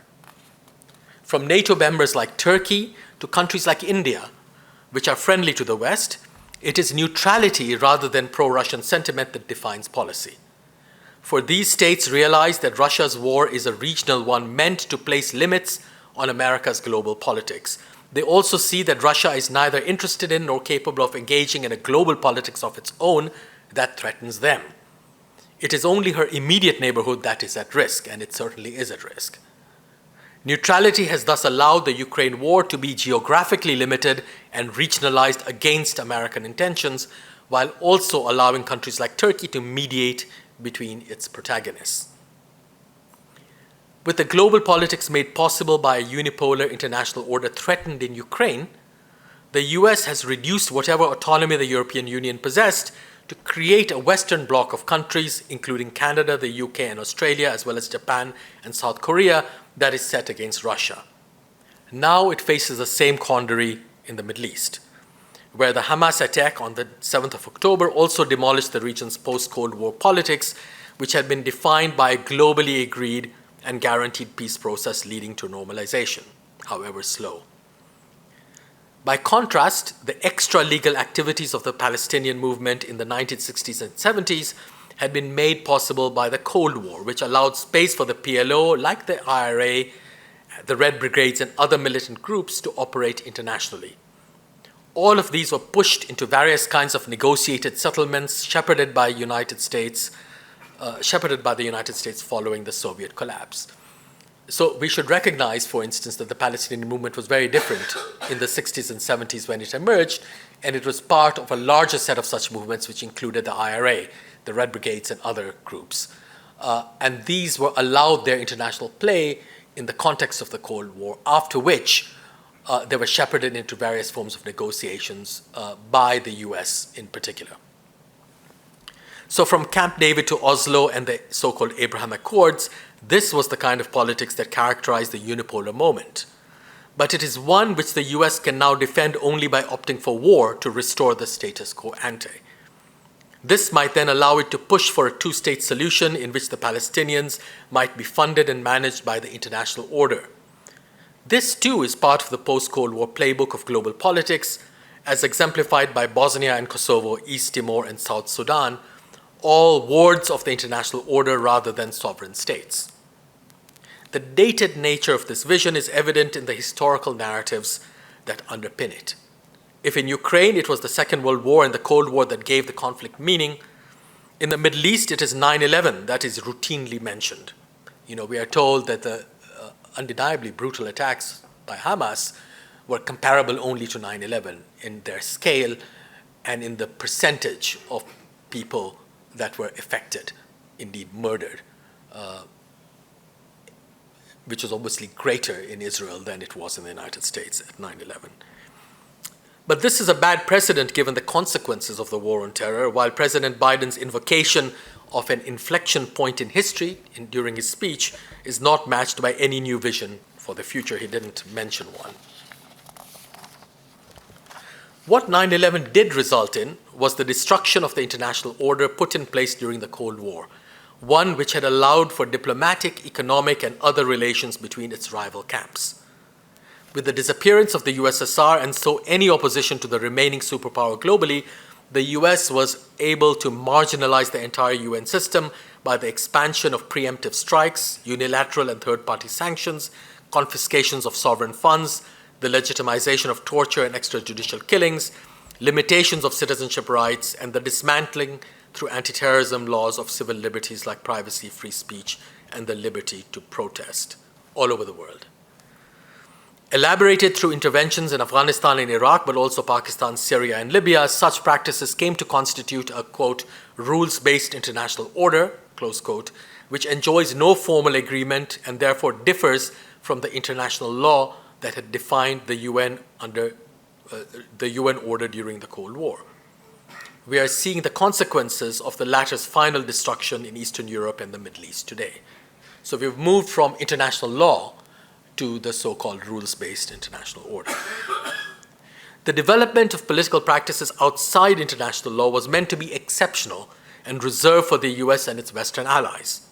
Such practices, in other words, were not meant to be normative ones and thus were unable to create a new international order. But they have come to be invoked by many countries as a new norm. Russia, for instance, has cited American practice in the war on terror to justify its actions in Ukraine, while Israel both invokes and goes beyond them in referring to the Allied bombing of civilians during the Second World War to justify its bombardment of Gaza.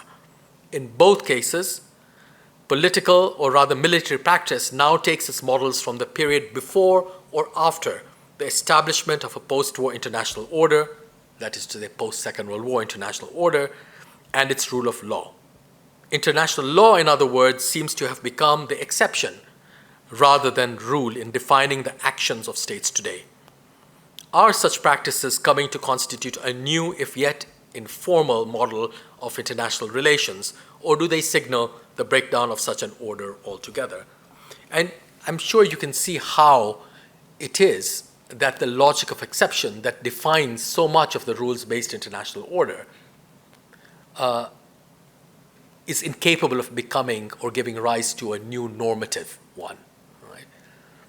The exceptionality of arguing for the reduction of civil liberties, for instance, because of security threats, the increase of surveillance because of security threats, the acceptability of practices that would normally have been identified as torture because of security threats. The logic is entirely one of exceptionality, not of normativity. Right?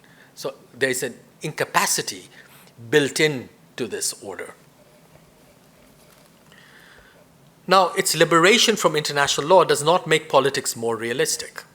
It is not clear, for example, what can be achieved with Israel's onslaught on Gaza, which, apart from wreaking vengeance on Hamas, seems an impossible effort to regain the deterrence its leaders think keeps their country safe. In truth, only a political settlement can do that. But whether such deterrence succeeds is immaterial, for the US must retain its unipolarity to prevent the regionalization of politics that Hamas's attacks signaled by discarding international mediation. The Abraham Accords had instead represented the region's division within a global context. They were meant to embed Israel as a leading power within a Sunni bloc set against Shia Iran and its allies. It was even suggested that if Saudi Arabia made peace with Israel, the Sunni world would fall into line. This unrealistic project, drawn from Orientalist stereotype, is now in tatters, given the Palestinian refusal to be shoehorned into it. Instead, we see a surge of regional support for the Palestinian cause that puts all the Arab regimes on edge. So the point is, both in Ukraine, where you have the United States globalizing a regional conflict, but unable to do so fully, and in the Middle East, where you see a regional conflict that is again sought to be globalized by the United States and her allies, what seems to be happening is the struggle between a global form of conceiving international order and a newly emergent regional form of doing so. And I want to talk about that distinction in what follows. America has therefore had to scupper Israel's autonomy just as it had the European Union's at the start of the Ukraine war in order to re-globalize the conflict and so maintain its unipolarity in the face of an emerging regional politics. Its Navy and Air Force have been deployed to the region precisely so as to prevent the war's regionalization. But rather than defining it in terms of Israel's national security, this array of forces has made the conflict a global one. Just as the Ukraine war has been regionalized by the neutrality of countries outside the West, however, so too might the war in the Middle East. Here, it is calls for a ceasefire that represents such neutrality. And though they have not for the moment proven successful, such calls do indicate that there is little sympathy globally for the politics of unipolarity. It is no accident that voting patterns on the UN resolutions dealing with Ukraine and Gaza are so similar, the West's policies having been repudiated by crushing majorities in both cases. These defeats will not stop the US and its allies from continuing with their policies, though the remarkable anti-Israeli shift in public opinion among their own citizens might give them pause for thought.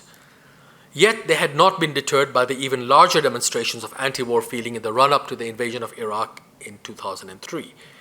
But what looked then like the hubris of untrammeled power now looks like desperation, as a failed project of global transformation is tried out again, this time to pull a region back under US management.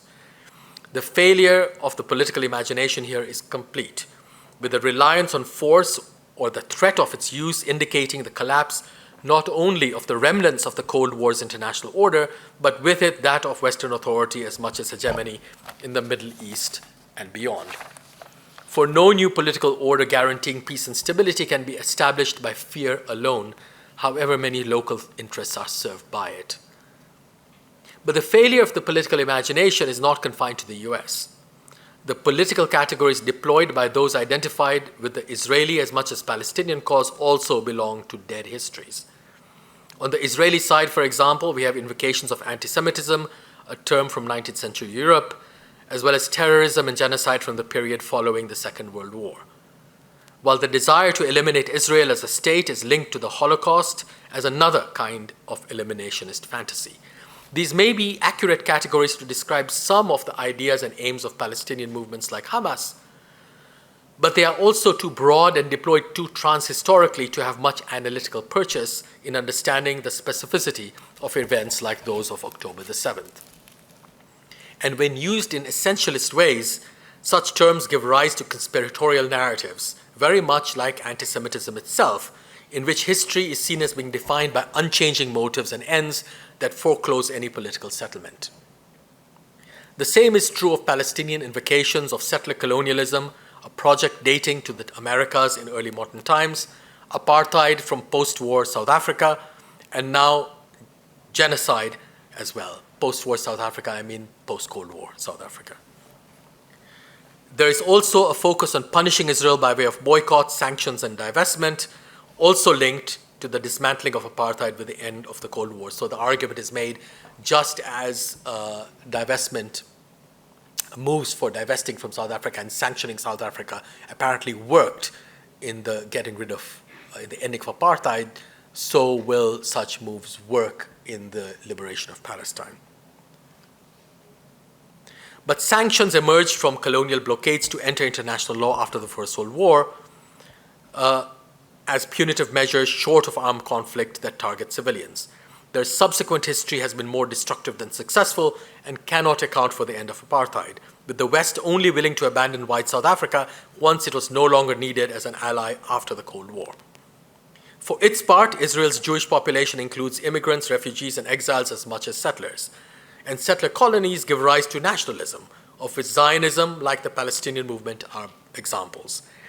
These categories are open-ended and cannot tell us much about recent events if understood polemically rather than historically. So one doesn't have to repudiate the idea of Israel as a settler colony or even as an apartheid state, but one has to understand these categories in their historical complexity rather than as unchanging and sort of unvarying ones.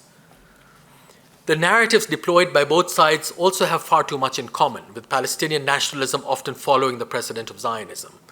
The Holocaust as the trauma of Jewish nationhood is matched by the Nakba. The Jewish ghetto of Europe's past is paired with divided Palestinian villages in the West Bank. The Jewish right of return is countered by demands for the return of Palestinian refugees. The Temple Mount as a mobilizing religious symbol is an equivalent for Al-Aqsa. Each side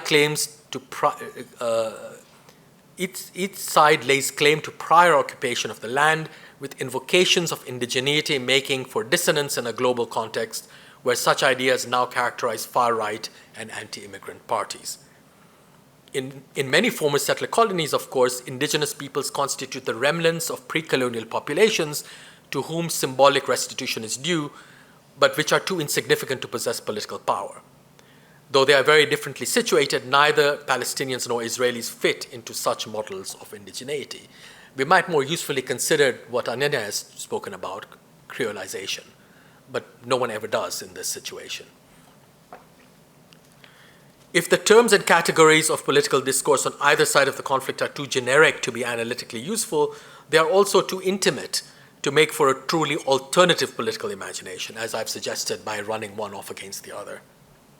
This is because they are drawn from the universally accepted principles of the post-Second World War international order upon which each side claims to base its arguments.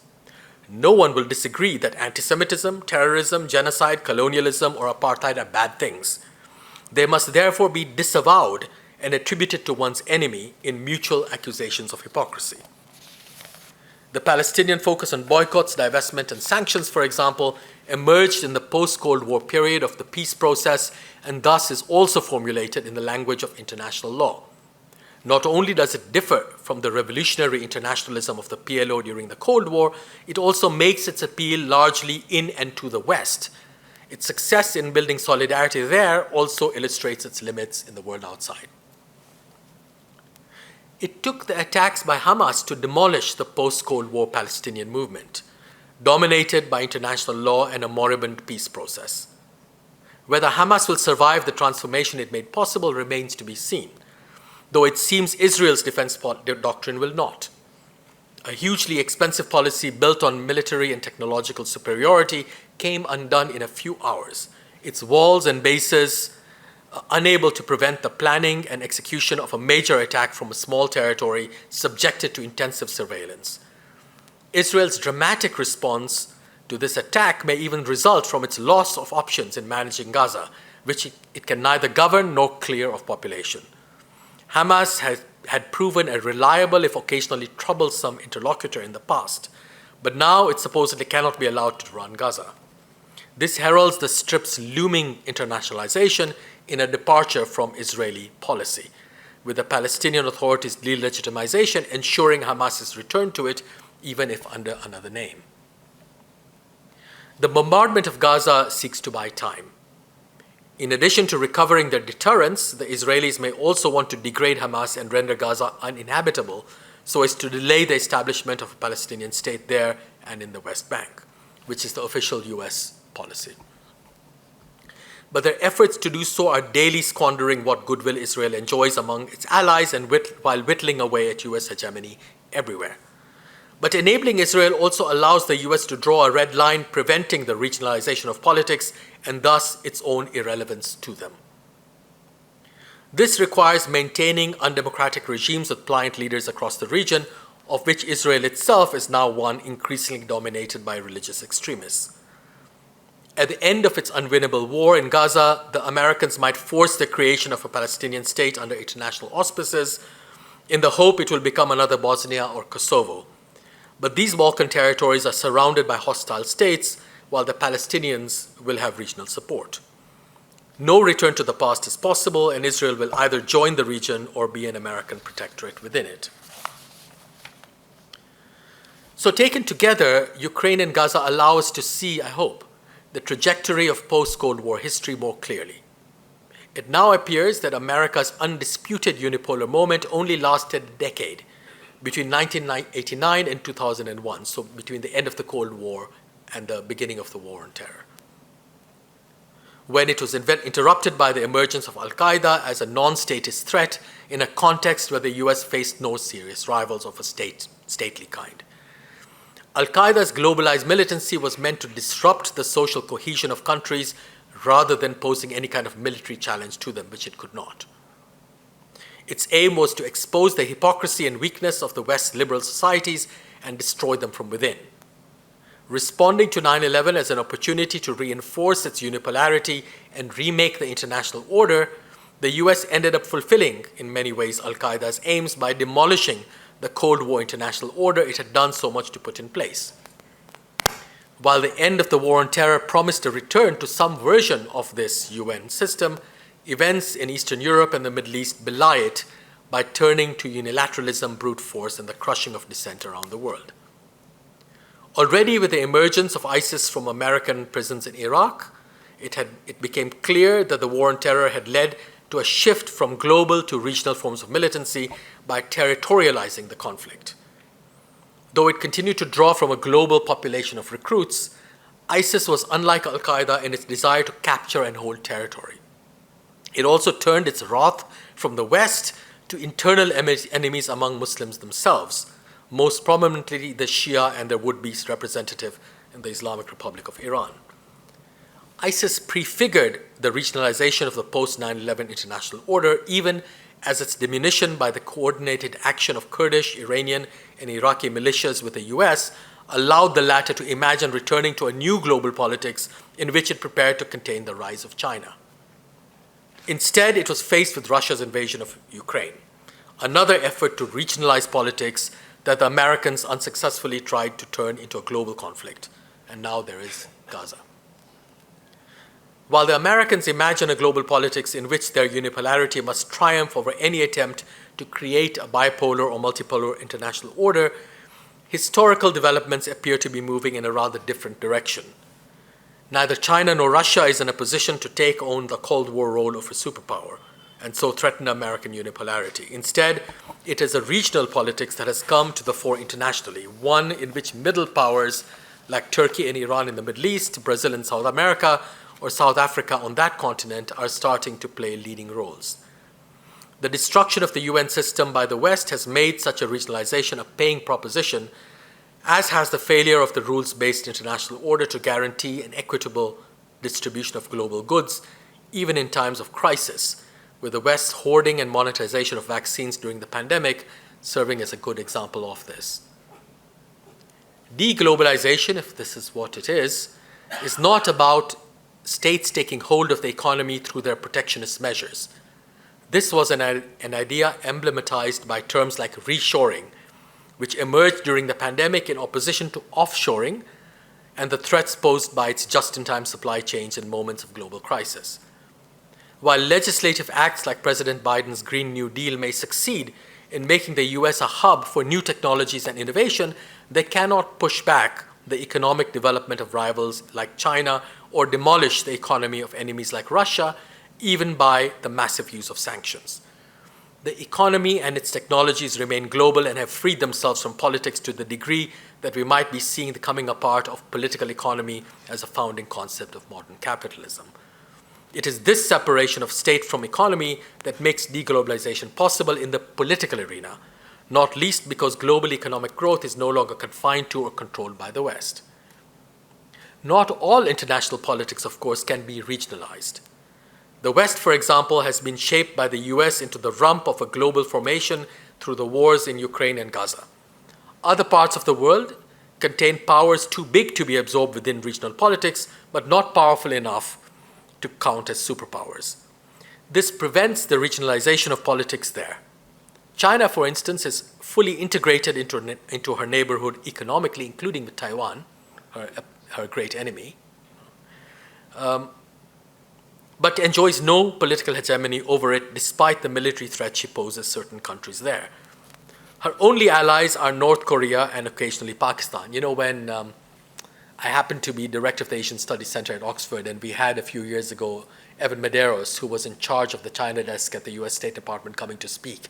And he said China has only two allies, North Korea and Pakistan. And with Pakistan, we don't always know because it can also be a US ally, which it is at the moment.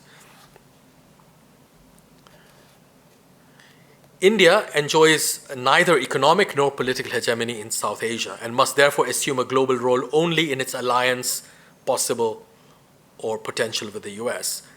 India is neutral on Ukraine but wavers on Israel because she can forsake neither the West nor the non-West.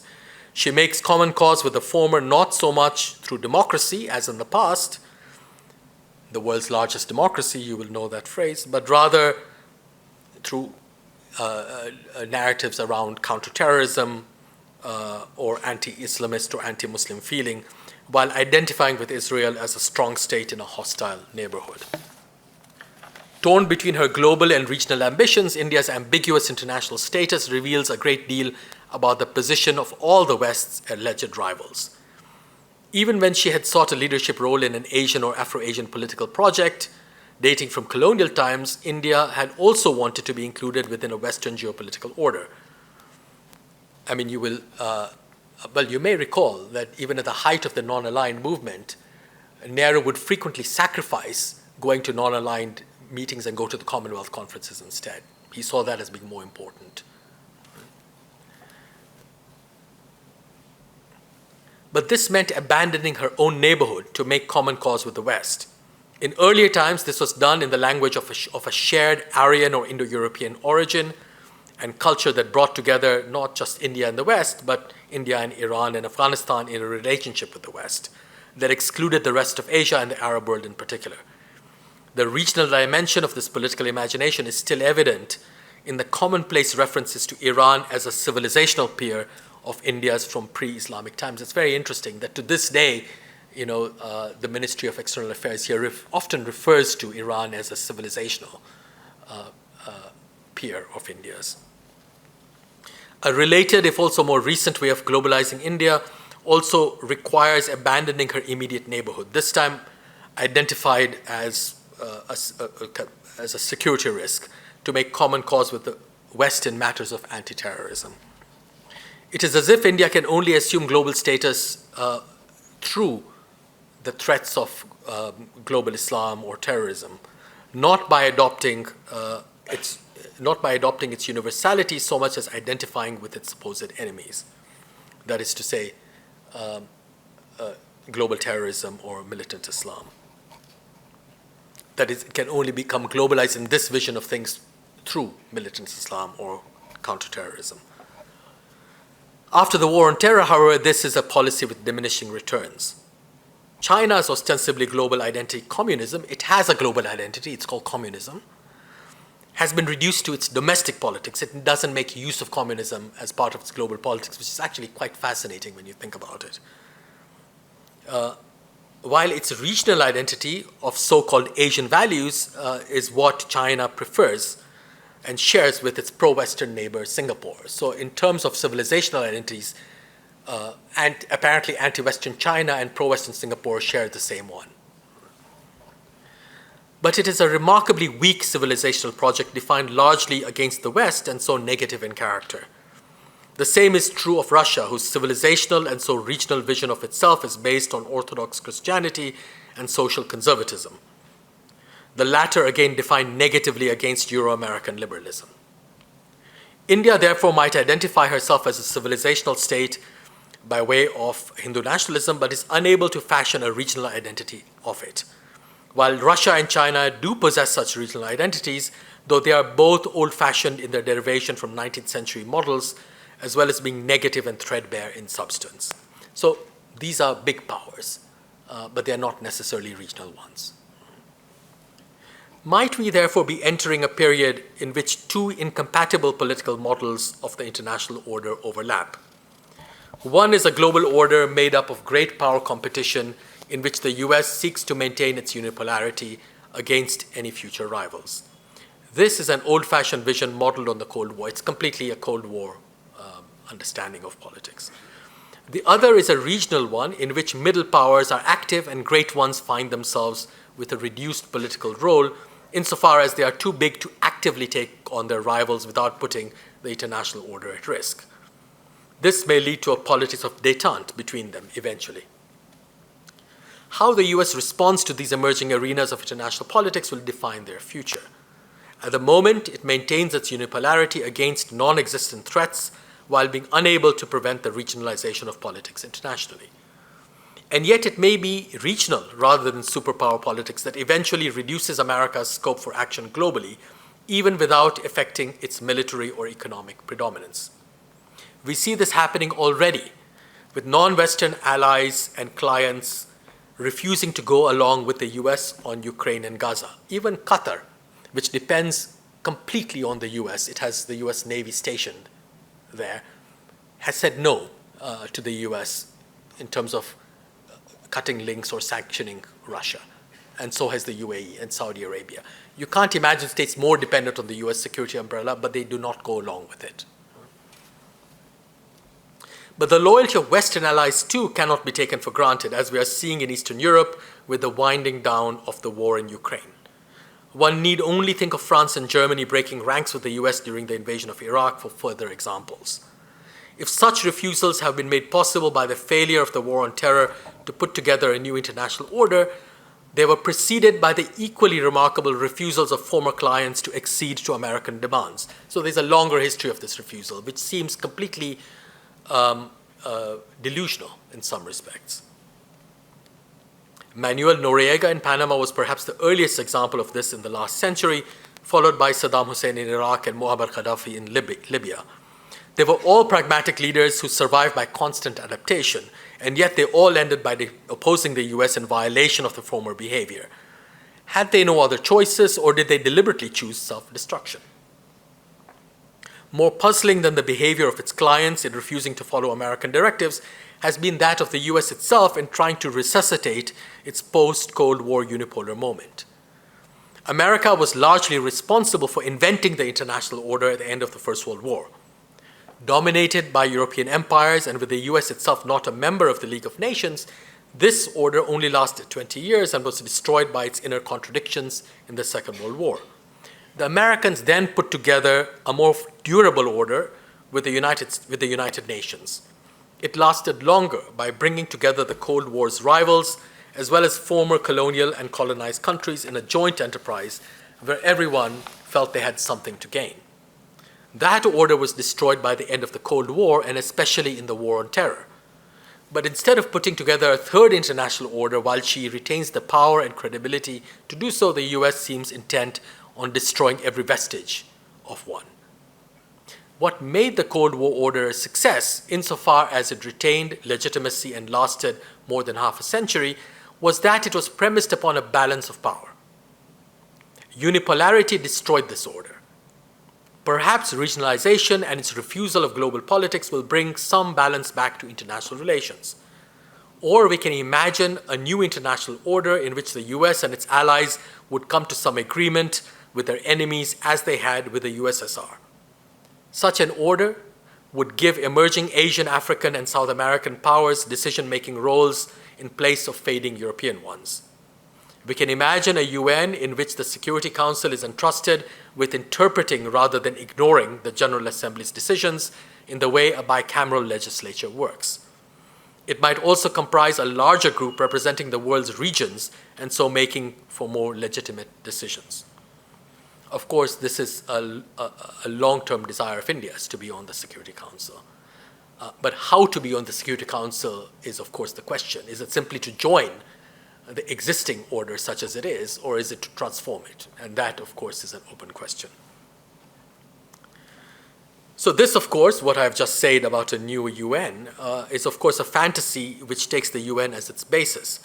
But at the moment, all we are left with is fantasies which may become the basis of a new political imaginary. Such an imaginary will have to address the problem of how to bring together an old-fashioned great power politics that is global by definition with the new regional politics that seems to be emerging in various parts of the world.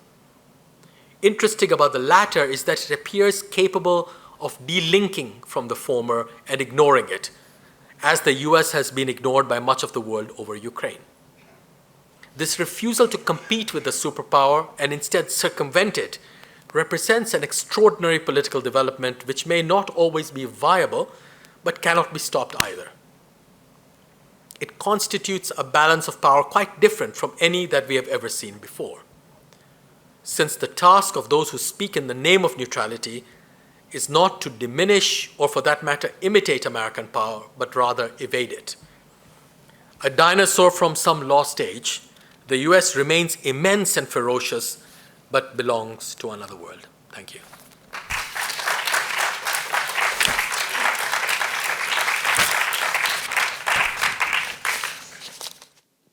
Hello. Yes, I think it's audible, right? First of all, thank you so much, Professor Devji, for this really very powerful and thought-provoking lecture, and actually it's so well relates with Professor Kabir's presentation, and especially, I mean, from diverse dimensions. But one particular aspect that I would like to highlight is both the lectures very powerfully and interestingly invites us to rethink our understanding of border relationalities, about political relations, about the way we look at the usually existing concepts of provincialities, about the particularities of politics, of society, about the daily human relationships that exist around us. And specifically coming to your lecture, I mean, this is so timely, I would say, because we just don't look at warfares. I mean, warfares have been historically there, but what we also see are the very interesting, and I would very much go to the extent of using the word quasi-aesthetic ways of justifying violences, where some warfares become a local issue or not something to be addressed globally. Simultaneously, some warfares are emerging as a global, racial, sentimental issue. And the different dynamics that you pointed out very much invites us to understand that how the policies, the perspectives of international relations, the policies and perspectives of addressing issues and not addressing issues, or what many scholars also problematize as the ignorance contract, where the ignorance is being played out, fleshed out in a very conscious way of not really trying to look at a problem as a problem. and many, many more other perspectives. So it was altogether very timely and enriching. I mean, obviously, I do have a lot of perspectives and questions to share, but I don't want to occupy the space right now. I would like to invite the audience, if you would like to share some questions. I can see already a lot of enthusiastic hands. Yes, maybe we can start with you. Yeah. Yes. How do you see this changing if Republicans / Trump were to come to power? Well, that's the $6 million question, isn't it? In some ways, it may not change very much at all because Biden has already done some of Trump's work for him in his unstinting support of Israel. But of course, he intends that support to lead to a transition in which some kind of Palestinian state finally comes into being, even though it is likely to be of the kind that represented by Bosnia, Kosovo, East Timor, etc., and South Sudan, demilitarized and governed from afar, governed either by and paid for by rich Arab countries, or a kind of EU/UN form of governance, which doesn't really differ very much from a protectorate of the colonial variety that we have known in the past. And indeed, what I find fascinating is how the international order is increasingly turning to solving these apparently intractable problems by creating such unviable non-sovereign states, which this is where we actually should think about using colonialism as a precedent for them. And yet no one ever does, though we routinely describe Israel as a settler colonial state. Again, not an incorrect designation, but in both cases you need to be a lot more attuned to the open-endedness of the categories and their historicity. But to return to your question, the making of such new unviable states really weakens the international order rather than strengthens it. It appears to strengthen it by giving it control over them, and control of funding and security in particular. But it weakens it because it builds up more and more members that are actually incapable of making sovereign decisions of their own. So in some ways it looks like an empire, in other ways it doesn't at all, because the model of governance differs insofar as these new countries have votes in the United Nations and are meant to be, their support is needed for various kinds of global governance issues. I think a Trump administration may not even want that much. They may want to keep these territories in their state of ambiguous subjection to Israel, but I don't think that is likely to work either. Of course, out of fear, the regional states, for the most part, may not do very much in protest.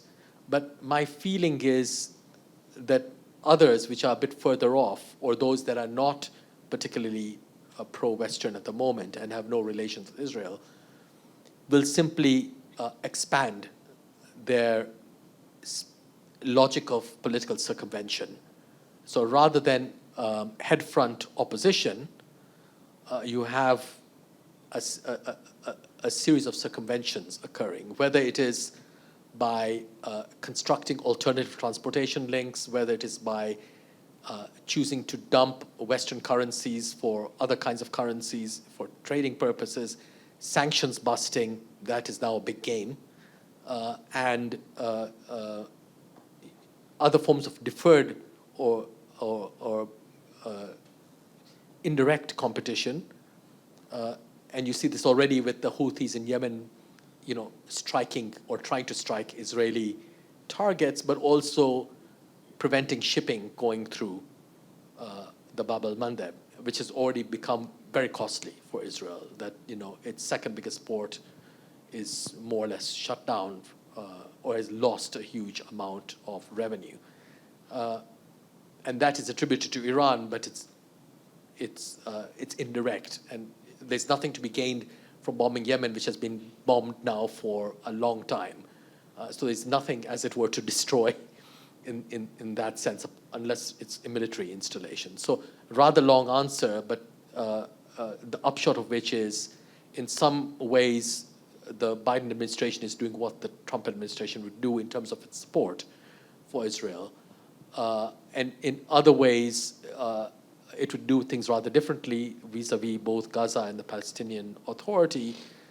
But what it would do differently is unlikely to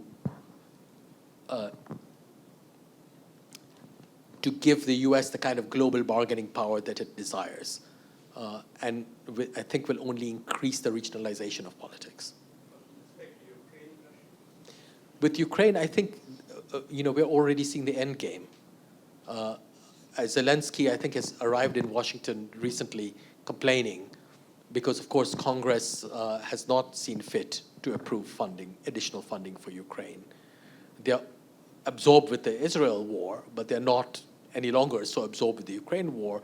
I suspect partly because everyone sees that there's not that much hope and future for it at the moment. That at the most it'll be a kind of it'll be a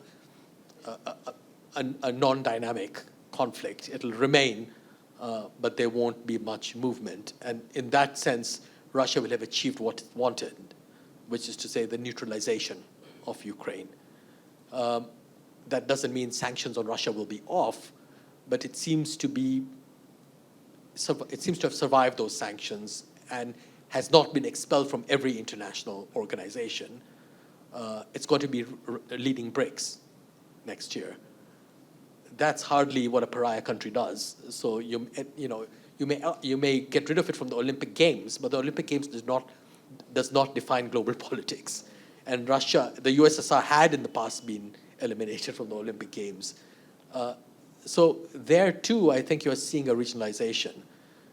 I'm not pro-Russian on this matter because it did invade Ukraine, but just recognizing the emergence of regional arenas for politics. But as I said in my talk, the basis for the regionalization seems rather weak in all cases, which is to say the reliance on a civilizational state, a state which has regional hegemony due to a civilizational language. And that seems a rather 19th century way of thinking about things and betrays the kind of loss of thought in envisioning such an order. So something seems to be coming to existence, but almost out of a set of practices inadvertently rather than according to some kind of plan. So I'm not suggesting that people have this in their heads and they're working at it. But that if there is a logic of events, the logic of events seems to be leading in a certain kind of direction. So with neutrality, for example, no one has come out and said explicitly that, look, neutrality is the way in which we reintroduce a principle into diplomacy and international politics, which had been excluded from it during the war on terror. And in doing so, we will limit global conflict. That's what neutrality is meant to do historically, and allow for mediation, which is also what it's meant to do. But in fact, this is what has happened. So we might see neutrality as the thin edge of the wedge in which a new kind of order is coming into being, as it were, by feeling its way around a dark space, rather than by thinking it through beforehand.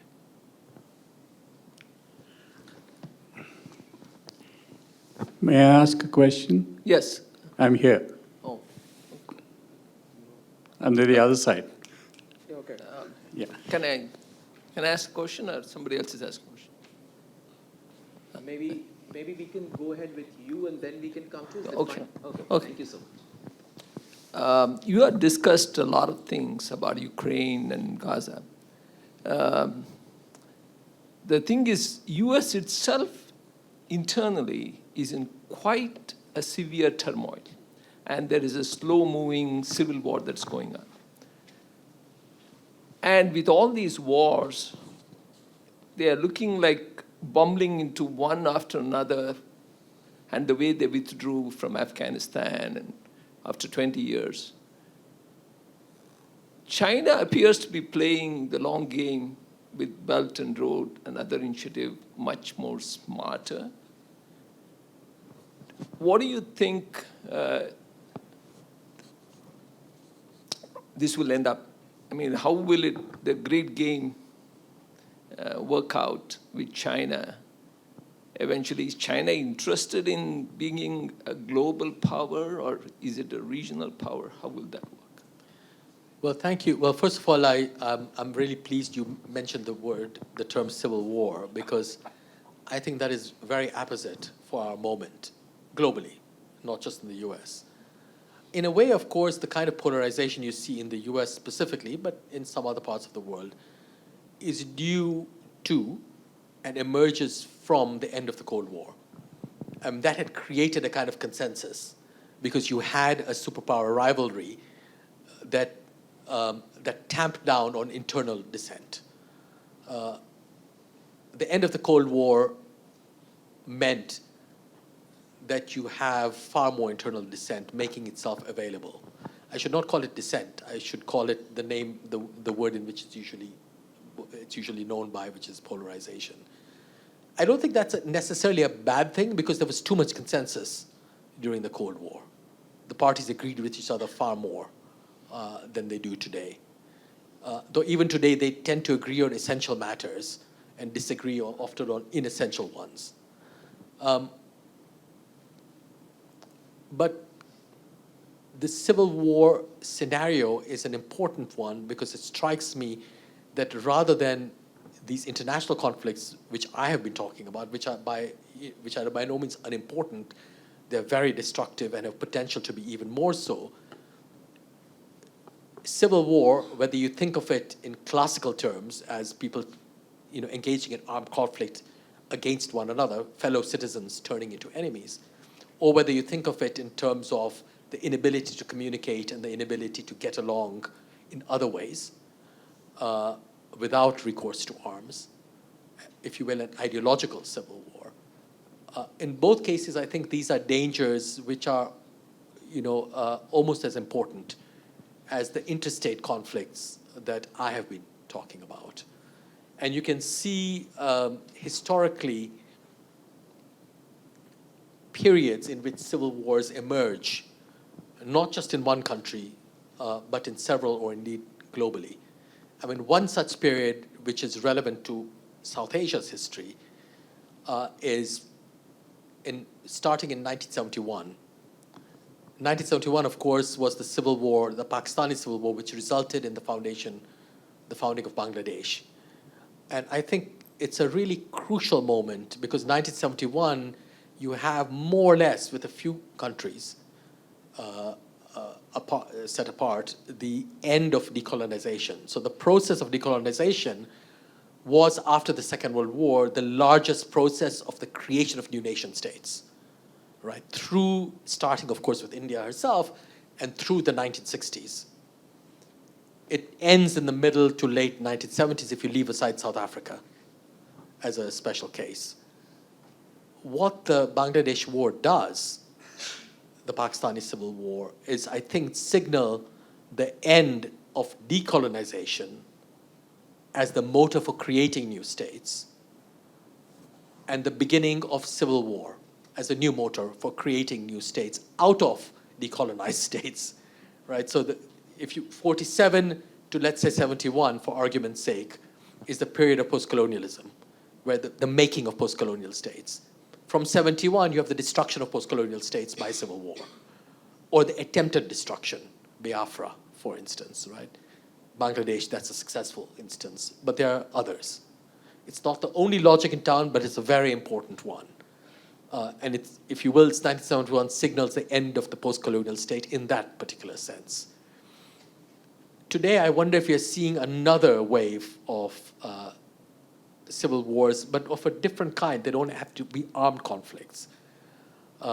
Czechoslovakia, split apart consensually, but it was a civil war in this new sense. They agreed to separate.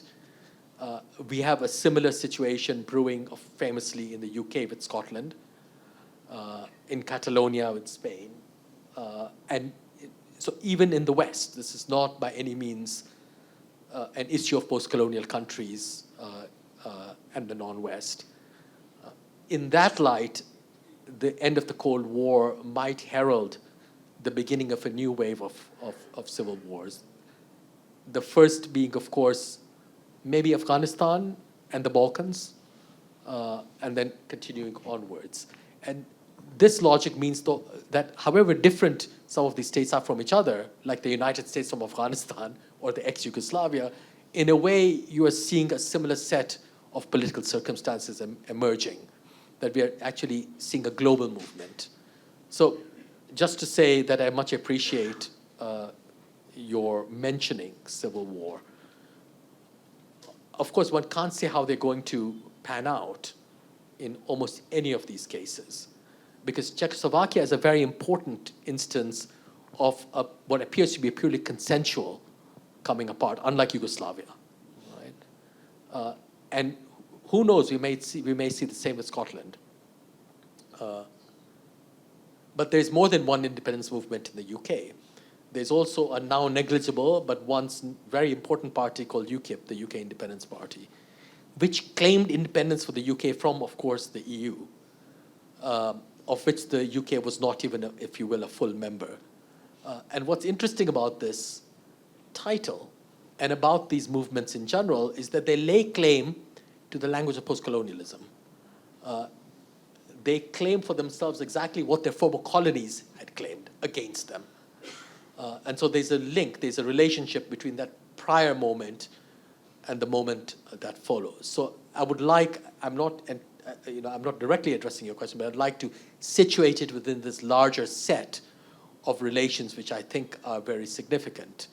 And apart from that, I can't really say, I don't think anyone can, what will result, except, if I might, to suggest that the difference between the Clinton, Obama, Biden White Houses, that particular set of administrations which belong together, the shared members, and Trumpism is not as great as we might think. When the elections which produced Trump were just about to be held, I remember speaking to someone from the State Department, the US State Department. I clearly speak to too many people from the State Department. And he said to me, Trump will win for sure. And I said, why do you say that? At that time, we all thought Hillary would win. And he said, well, Trump is Obama's logical successor. And I asked him what he meant. And he said, well, Obama was elected as an outsider to change the system, and he didn't do it. He rescued the banks after the financial crisis. And yes, he did institute Obamacare, which is an inefficient, nevertheless, system, which doesn't have universal health coverage. Otherwise, he brought all the old group, including Hillary, back, and it was the same game. So now they're going to have real change, and that's Trump.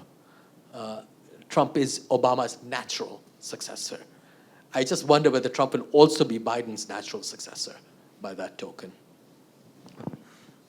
If I can ask my question now. Professor Devji, your talk was very broad in many senses of the word. I'd like to make a comment question which is more narrowly focused. And I'll start off where the first questioner dropped off, if I may, which is by proposing that Biden is very much unreconstructed Cold Warrior, which is not a criticism of him personally, but just of his background, having spent nearly 2 decades as a member of the Foreign Relations Committee while the Cold War was very much in place. And therefore, he sees foreign relations, at least, using those frames of reference, which may or may not be appropriate today. And if I may restrict myself to West Asia, and I choose not to use the phrase Middle East, if you take the example of what's happening in Israel, and this predates October 7th,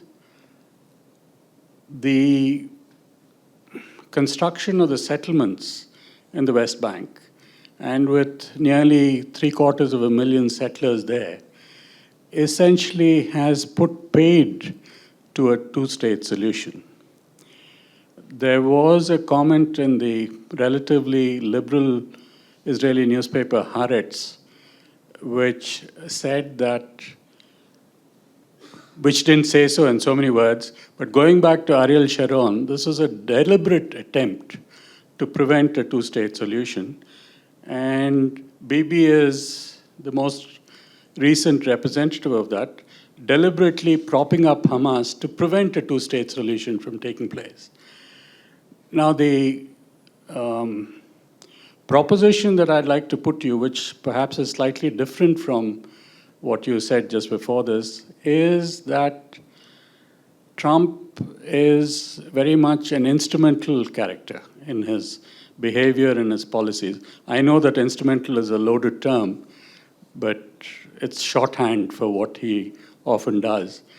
And I wonder whether what he might do if he becomes president, which is perhaps relatively likely now, will be not to continue what Biden has been doing, because that doesn't suit his instincts or his core constituency, if I may leave it at that.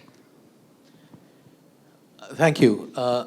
You're right in that, I mean, when we look at Trump's presidency, he's one of the few American presidents who did not start a war. He did bomb occasionally, and he killed Qasem Soleimani. He authorized that killing. But otherwise, he was hesitant to go to war.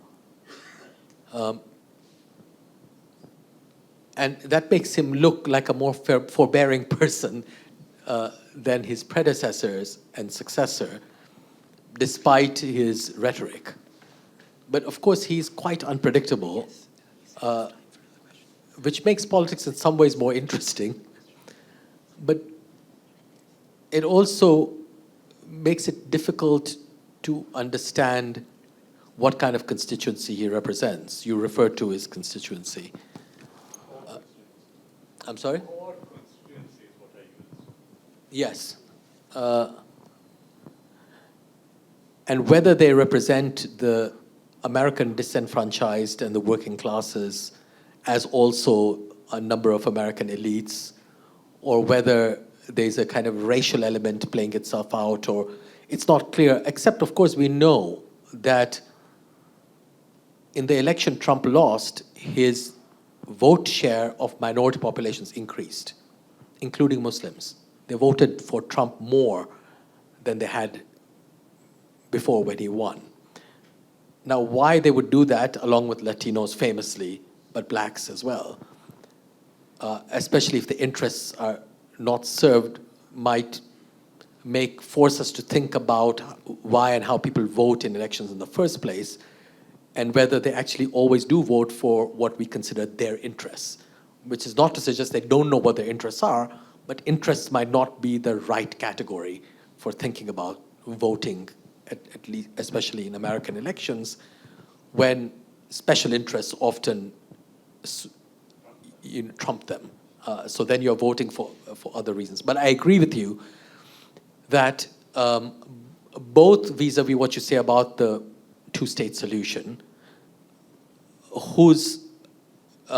one of whose consequences, therefore, would be that Israel would inadvertently become a one-state solution, Israel and the Palestinian territories, that it would be impossible to maintain distinctions of citizenship and legal rights in what is now called an ethno-nationalist state in this particular way.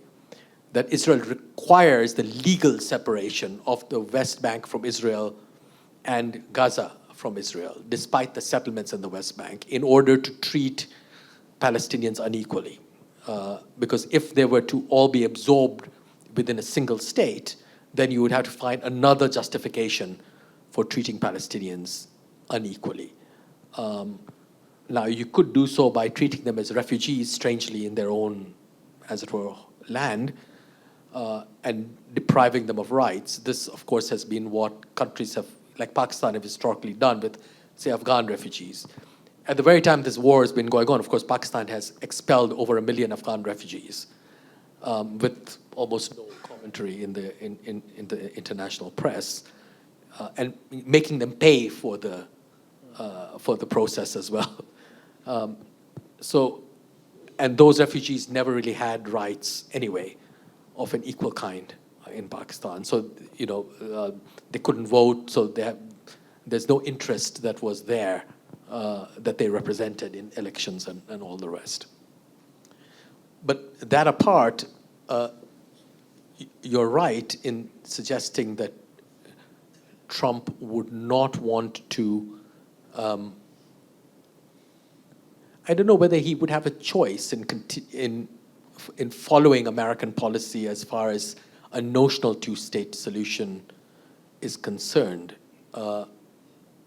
because asking for annexation would be asking for a revamping of the entire Israeli political system, including ensuring that Israel finally drafts a constitution. It has no constitution. It has no constitution because it would have to, in a constitution, legitimize the unequal treatment of people, and therefore it only has a basic law. So it's a country run under emergency law, or, if you will, temporary law, in many respects.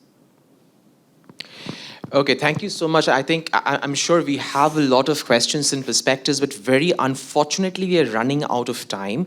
So we would like to conclude the discussion, and with, once again, let's have a very big round of applause for Professor Devji, for Professor Kabir, for curating this very thought-provoking set of reflections, which I'm sure will continue through our conversations on politics of extractions, distractions, borderline thinking, and a lot of perspectives.